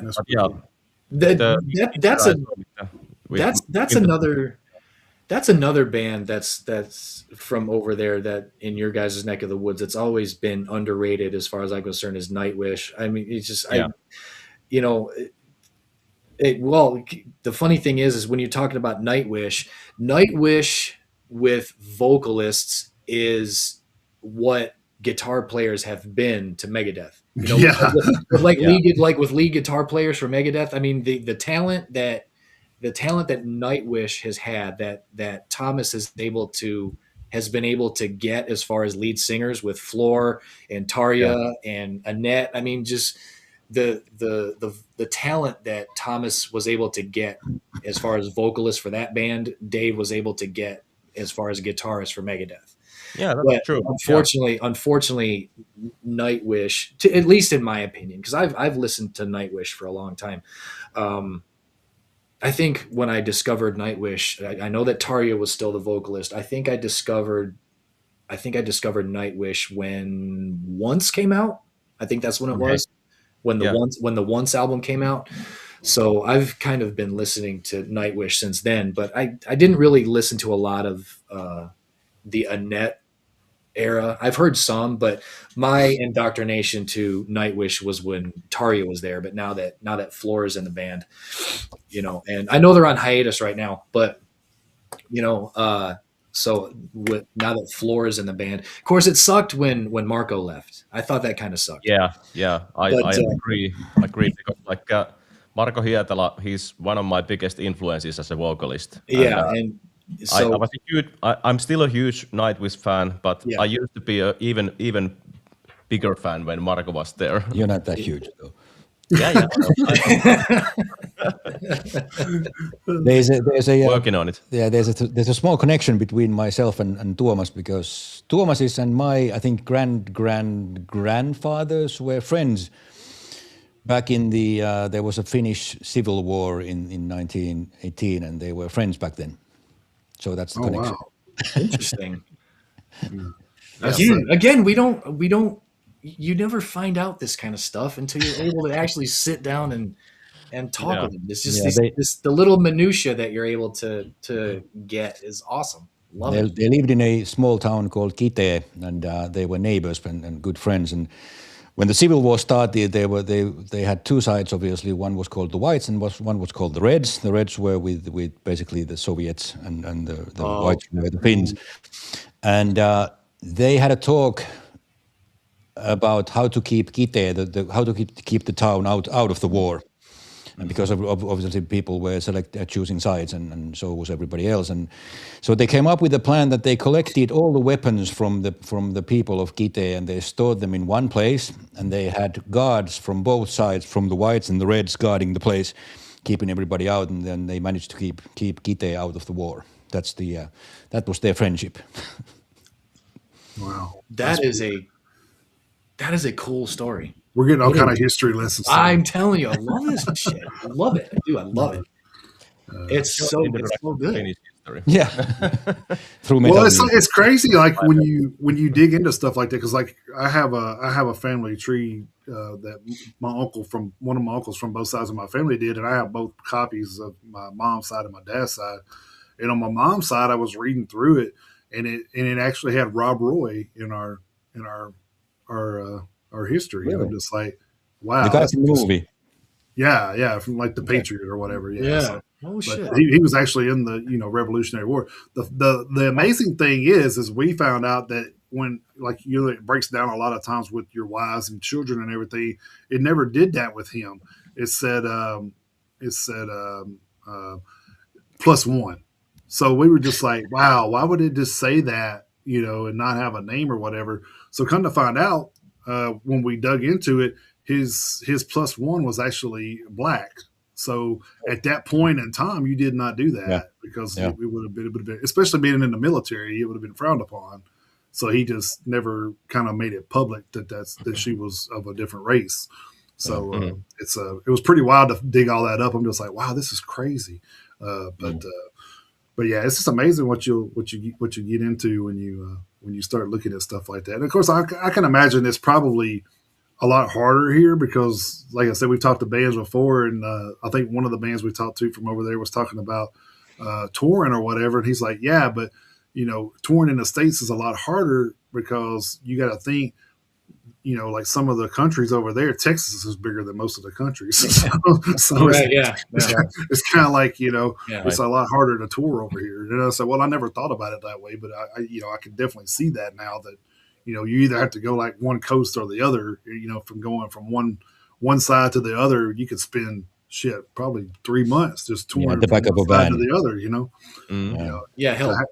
other, Texas is like 8 hours across. And if you go into Michigan And if you start here in Michigan and go all the way up to the Upper Peninsula, I mean, you're spending a good part of the day. You take that same drive and go over to Europe, you could drive across, you could hit three countries in one day. Yeah. So the geography is crazy. So I can understand the difficulty here. Yeah. So thankfully over there you can kind of. And you can kind of in Europe. The good thing is, with the exception of Scandinavia, because it kind of goes up and over. But if you're planning a European tour, you can kind of go in a big circle. So it'd be a much tighter. So you could cover a lot more area in a smaller amount of time. So another Finnish band called Swallow the Sun. I don't know if you guys have heard of them. I've heard of those. Yeah. They had a book out, I think a year ago, 2 years ago. 2 years ago. Maybe 2 years ago, and they told a story. I think the book is, by the way, come out in English as well. Anyways, they told stories of being on the road in the States, and they spent weeks at the back of a van. Actually, at the back of a van, trying to sleep. There's 5 of them. 5 of them, yeah. 5 of them, yeah. One doesn't use alcohol. Yeah. The others did. A lot of it, yeah. So the 5 guys in a van with all their gear and not enough space for maximum 1 people to sleep at a time. And they spent weeks at the back of the van a couple of times touring the States, and that's heavy stuff. Yeah. But they're still around. Yeah. Oh, yeah. Swallow the Sun. Yeah. I know of them. Yeah, absolutely. Yeah. And something recently, I thought. Yeah. They are. They I think they're in Australia as we speak. Yeah. They're on tour right now. Yeah. Which is not a small country either. No. I mean, it's a continent, but I mean, it's still it's not a tiny in the middle. No. So I mean, it's not a tiny landmass either. But and Jason, I know you posted it in the chat and I saw it. But Sasta, thanks for coming by and checking out the podcast, and we will be reciprocating, absolutely. So we appreciate you coming by. But cool. Well, speaking of Europe and touring, I know you guys earlier in the show mentioned the a release party for the album. So what is on the horizon past the release party? Well, yeah, the release party will be next Friday. It will be here in Tampere in the bar called Trashery, which is like the local metal pub. Really nice place. But like after that, it's basically a few gigs like here and there. Like we will be in March in Jyväskylä and here in Tampere. And in May, we will be in Turku and Seinäjoki. And if I remember right, we still have also in August Oulu. Yeah. And that's about it. But we're still looking for more possibilities to do gigs and everything like that. So any feelers out for any of the festivals this year? Well, let's just say working on it and trying to get opportunities. Okay. It's not easy to get on those. Yeah, but we have some good ideas and some maybe connections. Let's see. Yeah. Well, we will hope some of those. Definitely hope some of those pan out. So yeah. But, now I know we've talked to some bands over there before, and I'm sure we even broached this topic when we talked the first time.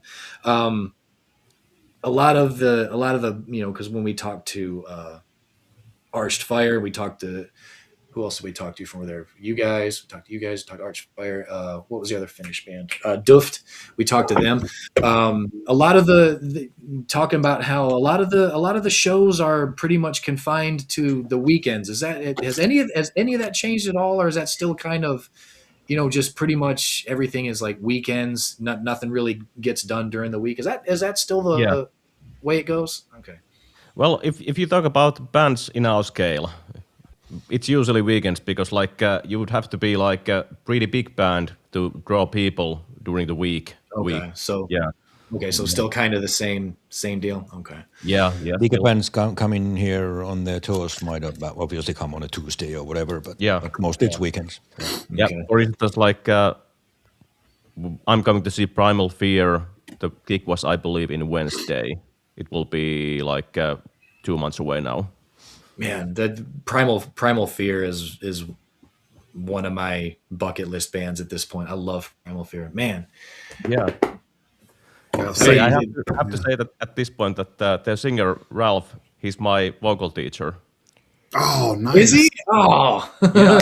Hey, look, lessons from him. Yeah, we got too many connections with Ralph not to have him on the show, man. I would love to get him on the show because he did the vocals for "Die From Our Sins," and we had them on the show, and it's kind of like, oh wow, yeah.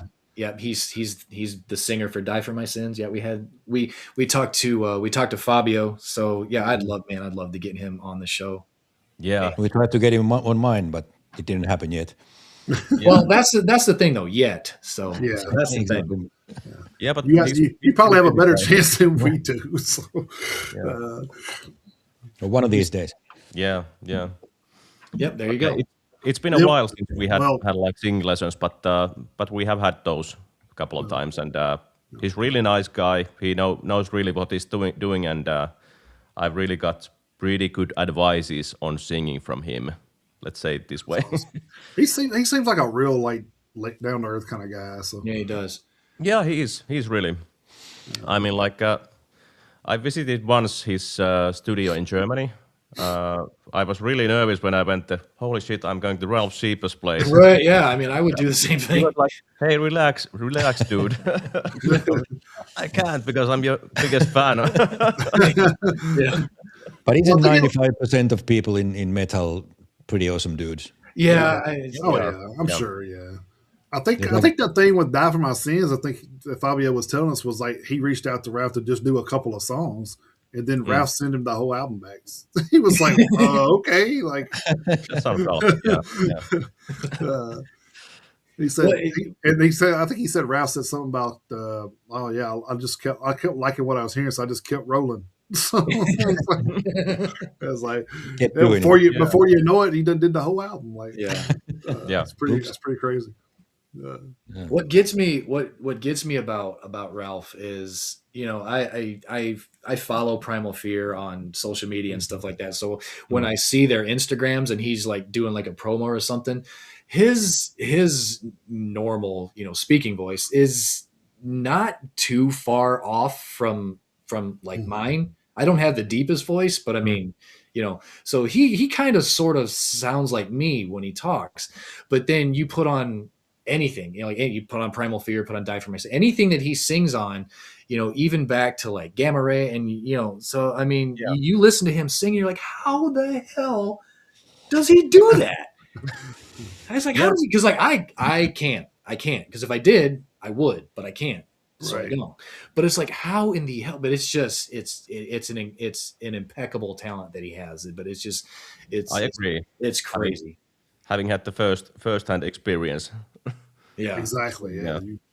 I can only imagine how like eye-opening that would have been for you. Yeah, exactly. Time, so.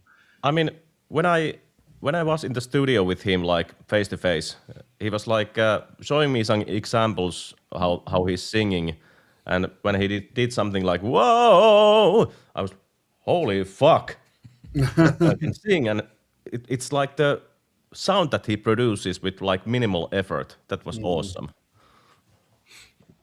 Yeah, well, and that's kind of one of the things that gets me. It's like, you know, it is the talent for one, but just of course, you know, I know Ralph's been doing this for a long time.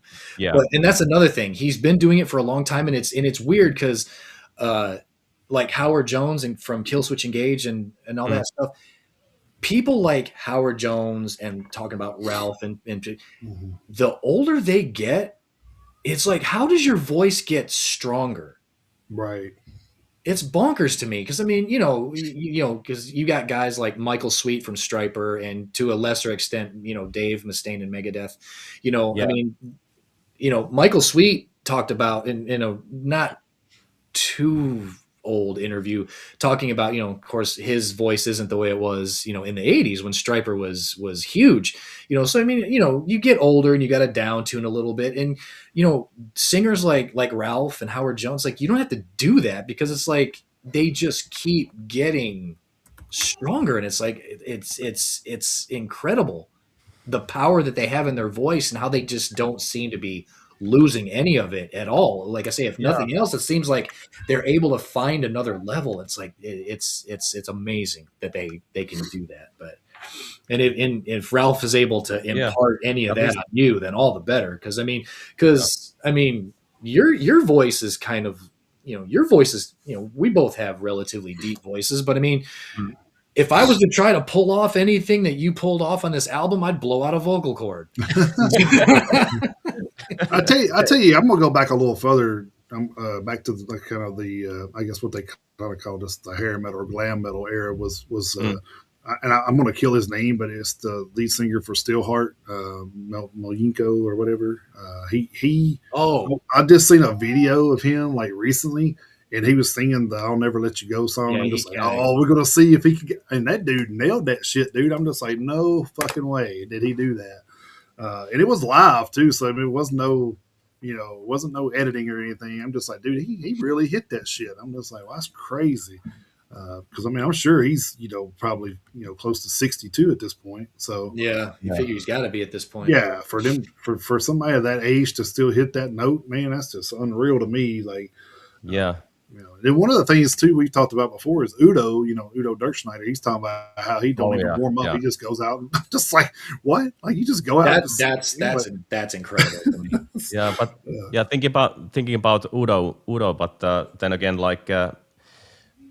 Accept comes to my mind also because he's not the new vocalist anymore, but Mark Tornillo, he has a pretty amazing voice also. He's way over his 60s already.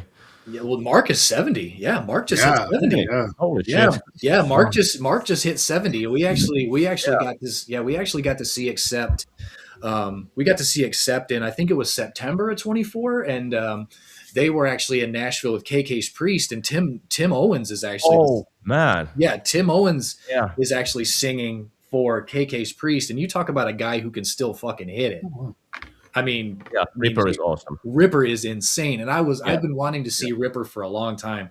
That's a good memory, man. You said that, I'm like, was it really that long ago? Because I got the poster over here, and I'm like, oh, it is long ago now. Yeah, it was 24. Yeah. I'm just like, damn. Yeah. So I mean, to be able to finally, of course, to watch KK play the guitar, to hear Ripper sing, and then to see Mark doing what he does at now 70, and then of course to watch Wolf Hoffman play guitar. I mean, you talk about just checking boxes off of the list. I know, right? Check. Yeah.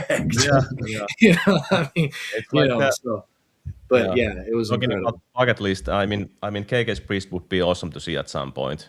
I mean, like I personally love Ripper a lot. Yeah, he's one of my favorites.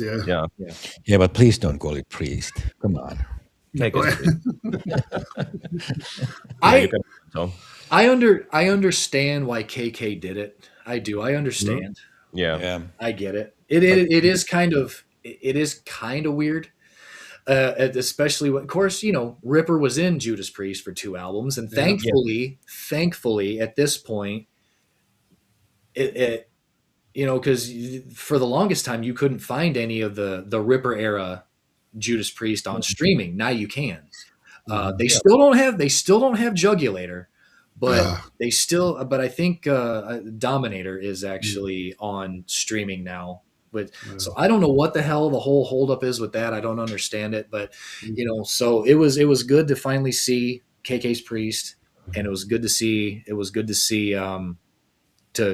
and hear Ripper. It was unexpected to hear them play Breaking the Law, and especially since that wasn't that obviously that's not a Ripper era song, but they played Burn in Hell, which was on Jugulator. So but I mean, it was a great show. But still, talking about Ripper specifically, and even Mark and Ripper, the way they're still able to do what they do. We heard as long as they've been doing it. We heard "Burn in Hell" live. My life was complete. So. That's one hell of a tune. Yeah, it is, man. You're not talking about the Twisted Sister version? No. That's a Velu. That's a hell of a deep cut, though. Nice. Yeah. That's more like my cup of tea. Yeah. What was that from? Under the Blade? Was that? Oh God, I can't remember. Hold on, I'm gonna have to look. I can't remember what album that was off of. Let's say that was. I mean, I could be wrong, but you're talking late 70s, early 80s. So Yeah. With the, Shit. what's the name of the album? Let me hold on. I'm looking right now. I know the album, but I can't remember myself either. Stay Hungry. Hold on. Yes, it was off Stay Hungry. Yep. Oh, was it really? Yep. 1980. Yep. 1984. Yep. Wow, that's crazy. Yep. Yeah. 42 years ago. God damn. Just don't do the math. Don't do the math. No, never good. Overrated. Oh my goodness. Everything's nowadays at least 10 years ago. Yeah. Yeah, everything. Yeah. How long ago was that? Yeah, everything. 10 years ago, 15, yeah, something like that. Yeah. Time just goes by too fast. Well, I mean, you guys know. I mean, does it feel like Barrel has been around for 5 years already? It doesn't, does it? No, like I said, I thought it's been about 3, maybe 4 years. Yeah. And hell, for us, as far as this whole project we've got going on, I mean, it feels like a couple of years ago that we did the first show, and like we're already into year 6. So I mean, it just flies by. It's insane. Yeah. How did it start, by the way? Was it just? Oh, you want to tell the story, Jason? Oh wow! So we used to have like little bonfires at my house, and we'd listen to this metal. We'd listen to like a playlist or something, and then or we'd listen to a new song maybe, and then we just let it play, kind of based off that song. And we started hearing Onslaught, Bow Down to the Clowns, kept coming on, and Chris goes, "Oh, who in the fuck is that?" And I was like, "Oh, that's Onslaught," And I had already liked the song because I had heard it already, and then we didn't. Neither one of us realized they've been out since like the '80s. And I said, "Holy shit, dude! How in the hell did we miss this? Like, we're both '80s metalheads. Like, how in the fuck did we miss Onslaught?" And then we thought about it, and I was like, "Man, I was doing a podcast at the time with another person. It was just kind of an everyday, whatever was going on in the world kind of podcast." And Chris has got some background in media from college, a little bit. I mean, he had a little bit. Little. So I hit him up one day. I said, "Man, very much in the background." Very much in the background. So I was thinking. I hit him up one day. I said, "Hey, man," I said, if we haven't heard of that band, like who else hasn't heard of that band? Right. And it's like, how many other bands have we not heard of that's come around? Like I feel like that. I feel like that's a niche that's not being talked about. Is like bands that are not, Metallica or Megadeth or Judas Priest. What I'm saying? Like the bands that are not those guys. And I said, I'm gonna look into it. So I look into it, looking at podcast. Nobody was doing it. Yeah. And I said, dude, we got to do this. Like, there's nobody's doing it. Like, we have to get out there. We have to, I feel like that's my duty as a metalhead is to share the music, Yep. Yeah. So so we decided, I kind of weaned Chris in a little bit. I used this little platform that didn't have a lot of followings. So, we had like 10 people or whatever kind of followed us. So, kind of get, and I said, "Hey, you got your feet wet? You ready to move on to something bigger?" And he said, "Yeah." So that's when we moved on to a bigger platform, and then, another platform, and then now we're on our third platform. But we're still we are actually. Yeah, we're still doing the thing. So it's and it's got and we kind of got sucked in, kind of like those bands did with somebody that's promising us the moon, and then didn't give a shit. So, it's like, "Oh yeah, we're going to do this, and we're going to get a deal with Sirius XM. I got to talk with those guys." It was always next, talking to them next month, talking to them in a month, and like, dude, you've been talking to them for like a year, dude. Like, nothing's happened. Like, what the fuck? Like, and eventually I said, "Hey, this is our show. I want to see numbers. I want to know how well we're doing." And he never responded. And then I was like, "Dude." I gave him a couple of weeks. I said, "Hey, if I don't have any numbers by this date, we're done." And I told him that, and he didn't come up with it. So I let him know. I said, "Hey, we're done."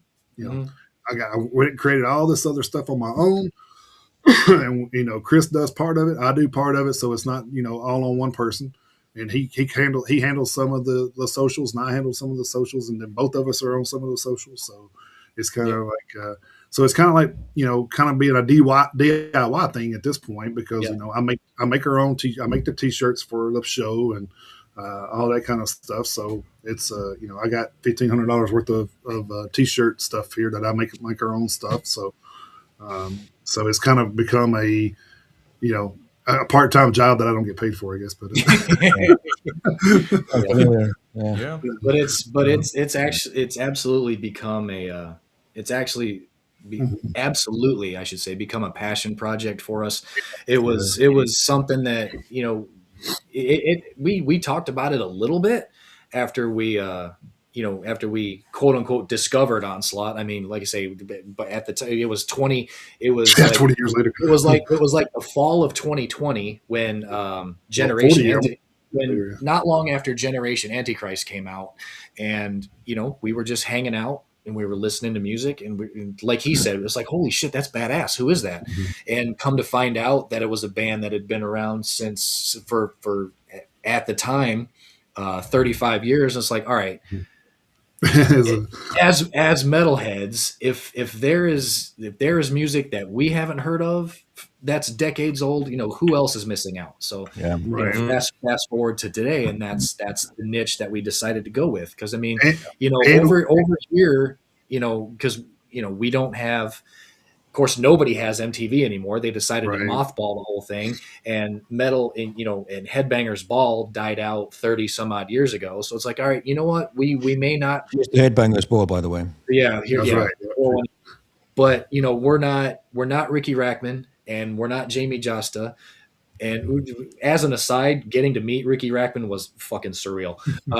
But nice. And if it wasn't for the podcast, that wouldn't happen. So well, the odds would have been a lot lower. I'll just say that. Well, true. Yeah. But getting to meet some of the people that we've gotten to meet in person, the bands we've gotten to talk to, and you guys, and especially, like I say, we're to the point now where, like you said, hey, we have a new album coming out. Can we come back? Mm-hmm. Absolutely. Can. You haven't. Every band that comes on has an open invitation to come back anytime for any reason. You guys have an album coming out. Can we come on? Fucking A right, you can come back on. Absolutely, anytime. So getting it started, and then what it's evolved to now, going to expos, meeting bands, becoming friends with bands. Having bands ask to come back on, having PR firms give us albums. Sometimes it's crazy, man. It's like sometimes up to 6 months ahead of time. No shit. Mm-hmm. A couple weeks ago, I listened to an album that doesn't come out until June. Holy shit. We got that Insight album last year, like 4 months in advance. So. I know, it was crazy. I mean, and then we actually talked to Richie too, so that was a cool moment too. Yeah, I know how you feel, brother, because I basically had the same kind of an origin story with my podcast, because I'd just been thinking about to myself that would it be fun to actually have a podcast? And then there was a call went out on the new wave of Finnish heavy metal groups, where somebody said that they had an idea that maybe we should have a podcast, do an episode on each of the bands. Yeah. And I just felt that, okay, the universe is talking to me, because I'd just been thinking about setting up a podcast. And so I just said, that, okay, I'll just do it. And I went ahead and got the gear and started inviting people over to record the episodes. And it just went on from there. That's awesome. And just like you guys, the whole purpose is to first and foremost give a platform to smaller bands and to get them out there and give them a platform. But at the same time, it's been fun. I've been talking to people from aforementioned Swallow the Sun, for example, and other sort of bigger bands in the Finnish scene, and for example, Valtari and Tarot and like I said, we talked about Mariana's Rest. I talked to those guys and all the sort of, well, I don't know if they're heroes, but bands I've been a fan of for a long time. Yeah, and that's fun. All that matters. Yeah. And that's the kind of thing that kind of, last year we kind of went full circle with, because we actually had Nige from Onslaught on the show. So cool. It was cool. It was pretty amazing. It was pretty amazing to actually have the influence for the show on the show. So and then to tell him the story of how this whole thing started. Right? And I don't know how you guys feel about it. I found that Initially I thought that if I'm going to approach the sort of the bigger bands, they're going to say no, or nobody's going to come on my show. But it's the complete opposite. Everybody's been happy to come to the show and happy to talk about their art, and everybody's been. I'm always under the impression that if you don't ask, you never know. So that's true. Yeah, exactly. Yeah. We've reached out to bigger bands. I think Chris has even reached out to Sabaton at some point. I think I have. It's just nice. So I mean, we're not afraid to reach. We're not afraid to get rejected. I mean, we're just two guys doing a podcast. We're not. We're not able to. It's none of this is monetized at this point. I mean, hopefully someday, maybe, but you never know. You never know. So. The good thing is we've made enough progress over the last 5 years to where we are getting recognized by PR firms and stuff like that, and and by bands coming back on like you guys. I've actually reached out to Sabaton twice. The first time I reached out to Sabaton, I think maybe we were like it may have been our second year. Maybe late into our second year. I was like, screw it. I'm just going to take a swing. And I got ghosted, which is like not a surprise. It's like they don't know us. They don't know us from Adam. It's not a huge deal. Last year they came out with their new album Legends. And I was like, you know what? I'm going to try again. And we actually got a response this time, and it wasn't an outright no. It was they're real busy right now. Right. So, hey, maybe you can hit them up right now since they're not touring. So, well, that's true. Yep. That's true. That's all. Can't hurt, man. Yeah. So that's the thing. Is like it's just one of those things. It's like we're making incremental forward progress, which is all we can really ask for at this point. So I mean, hey, I mean, I think it's okay to sprinkle that in, but I think for the main part in my heart is just to talk to guys like you, you guys and bands the bands that we feel should be more known over here. Absolutely. Because I think a lot of European bands doesn't get the recognition here. Because a lot of you don't have a lot of radio stations anymore that do metal, so they're not going to play a lot of it. I mean, maybe out in LA or something, I don't know. Yeah. But there's not going to be a lot. You guys are doing an important job. It's creating a metal scene, metal scene, and global metal scene. It's always good.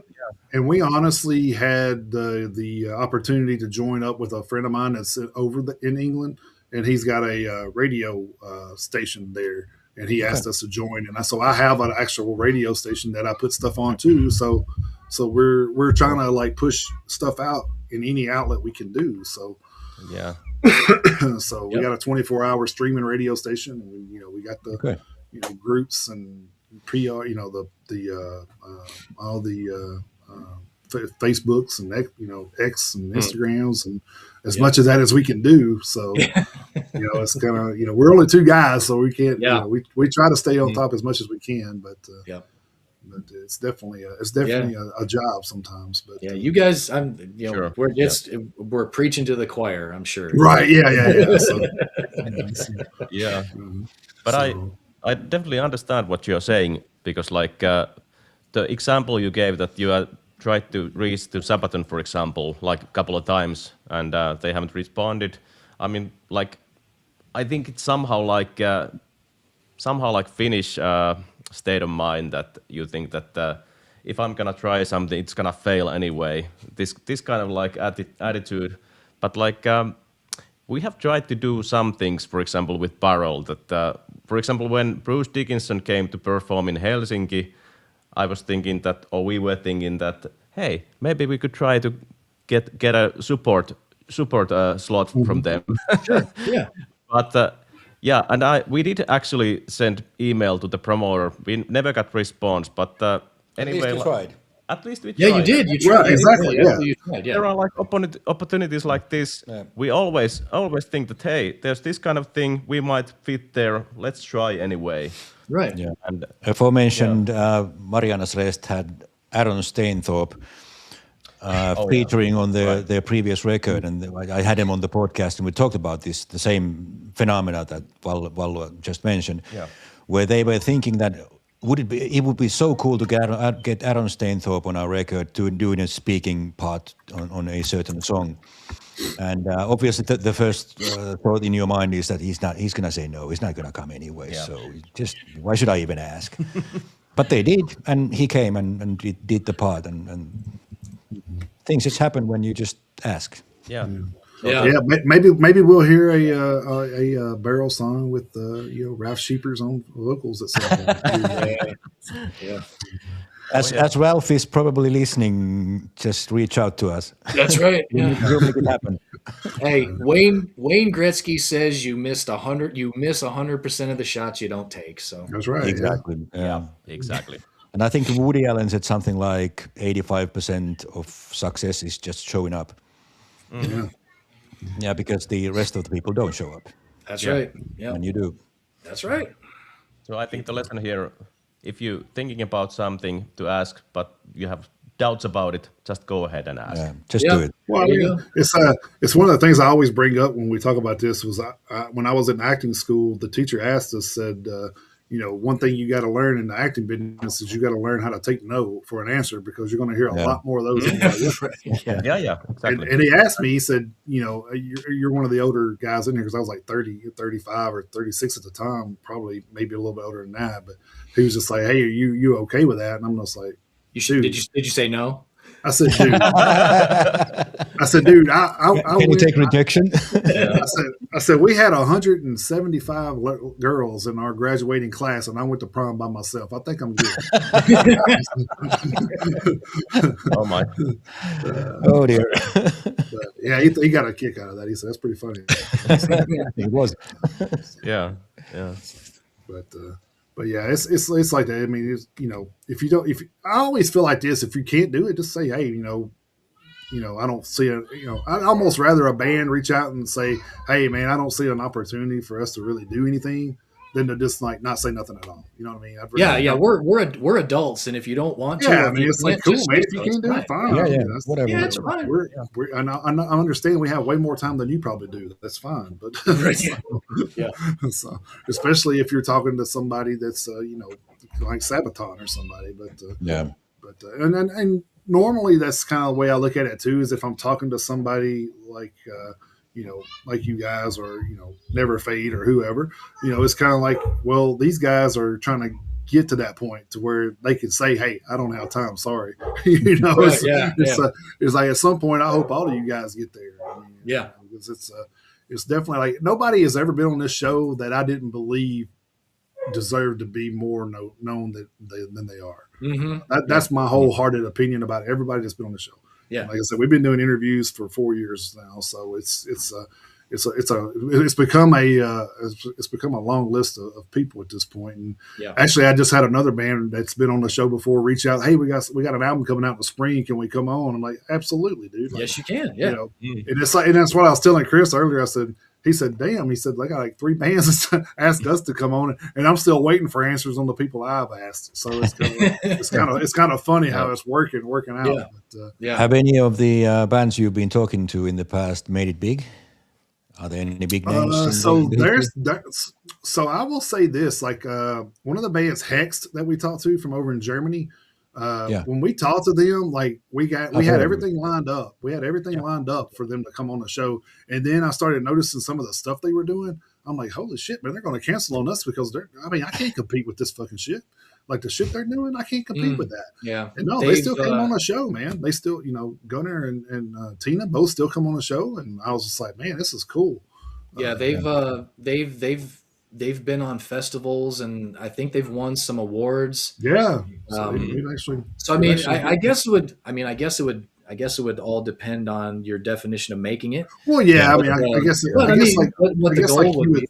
Yeah, the goal, I guess, would be to make money and not have to work a 9 to 5, I guess. But I don't know if that's the goal. I don't know. I mean, it would be nice, obviously, but I don't think that's what we're aiming at. Right. Mm-hmm. And I think a lot of times. Ultimately, the idea is just to make art or music, whatever you call it, that just comes out of you for reasons I cannot really explain. Mm.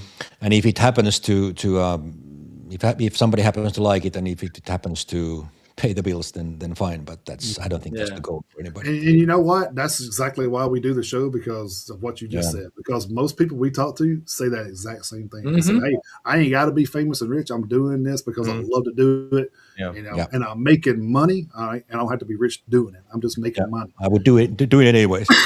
Right. I mean, and like you said, if you make money and wind up being headlining stadium tours, and awesome, cool.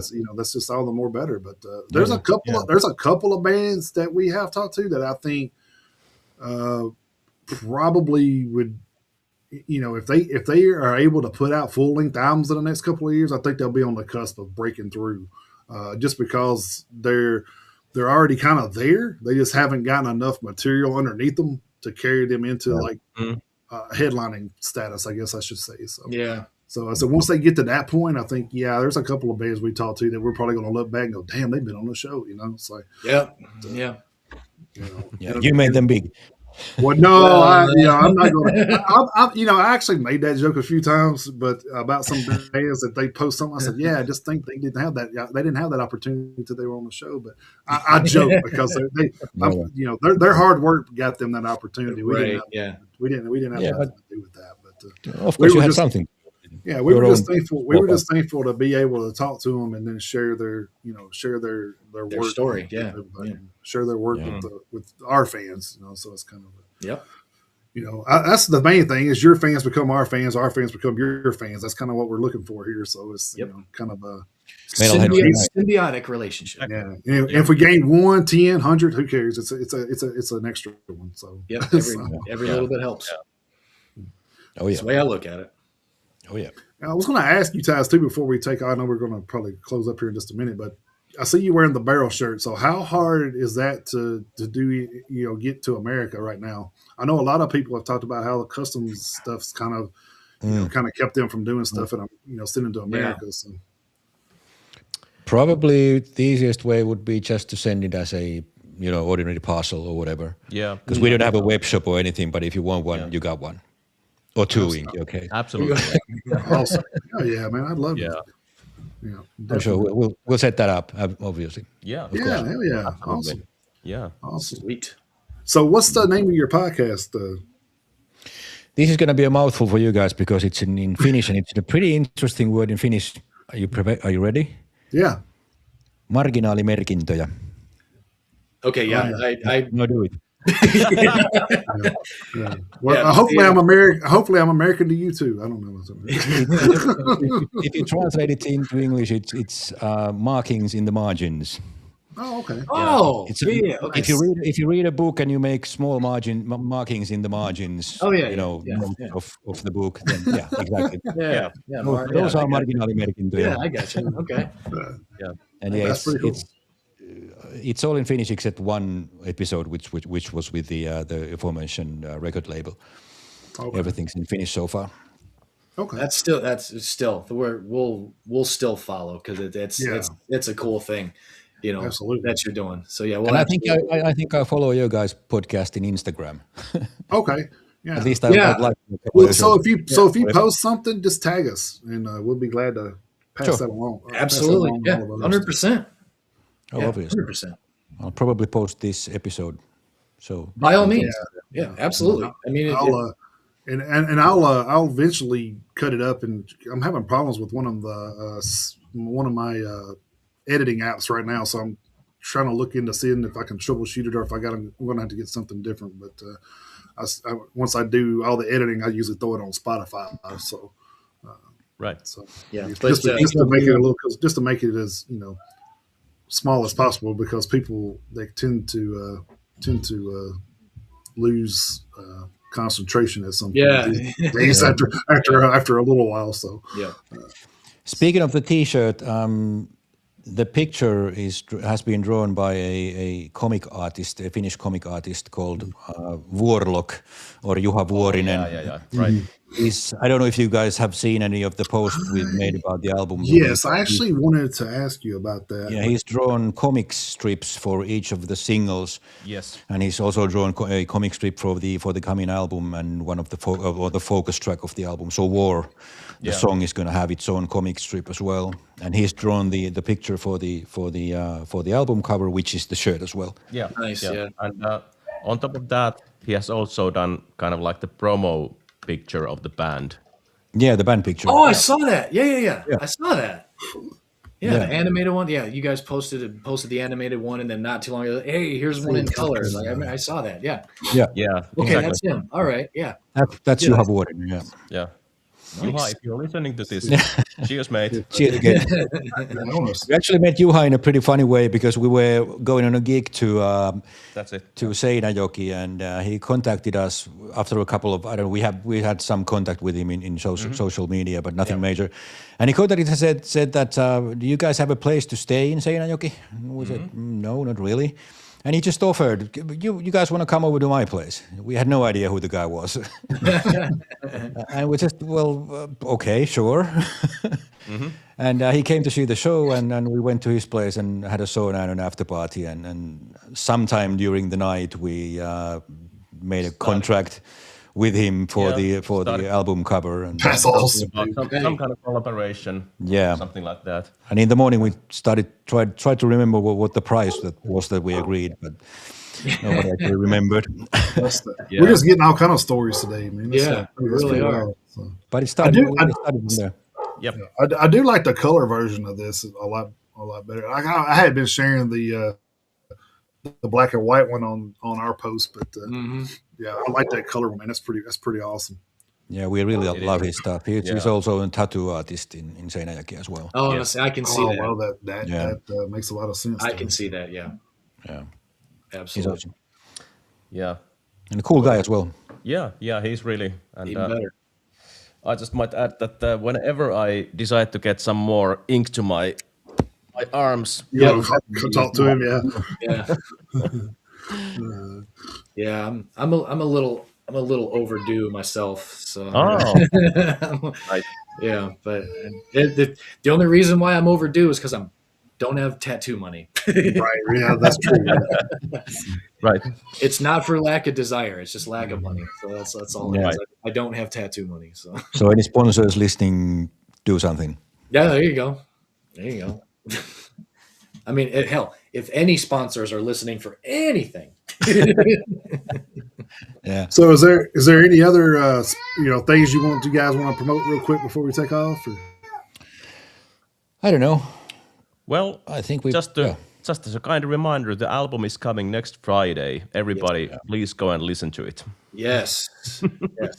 Yeah, and listen to the whole album, not just the singles. Exactly. Right, That's the way to go. Well, that's the funny thing is if you just listen to the singles, you're going to miss out because because War is not one of the singles. So yeah, exactly. Yeah, it's a killer album front to back. Absolutely. Oh, here's one more quick question I want to ask, and I'm going to ask this where hopefully like I say, because if I ask too specific a question, it may actually ruin it for people. Track 9. I know it's short, and I know how it's composed.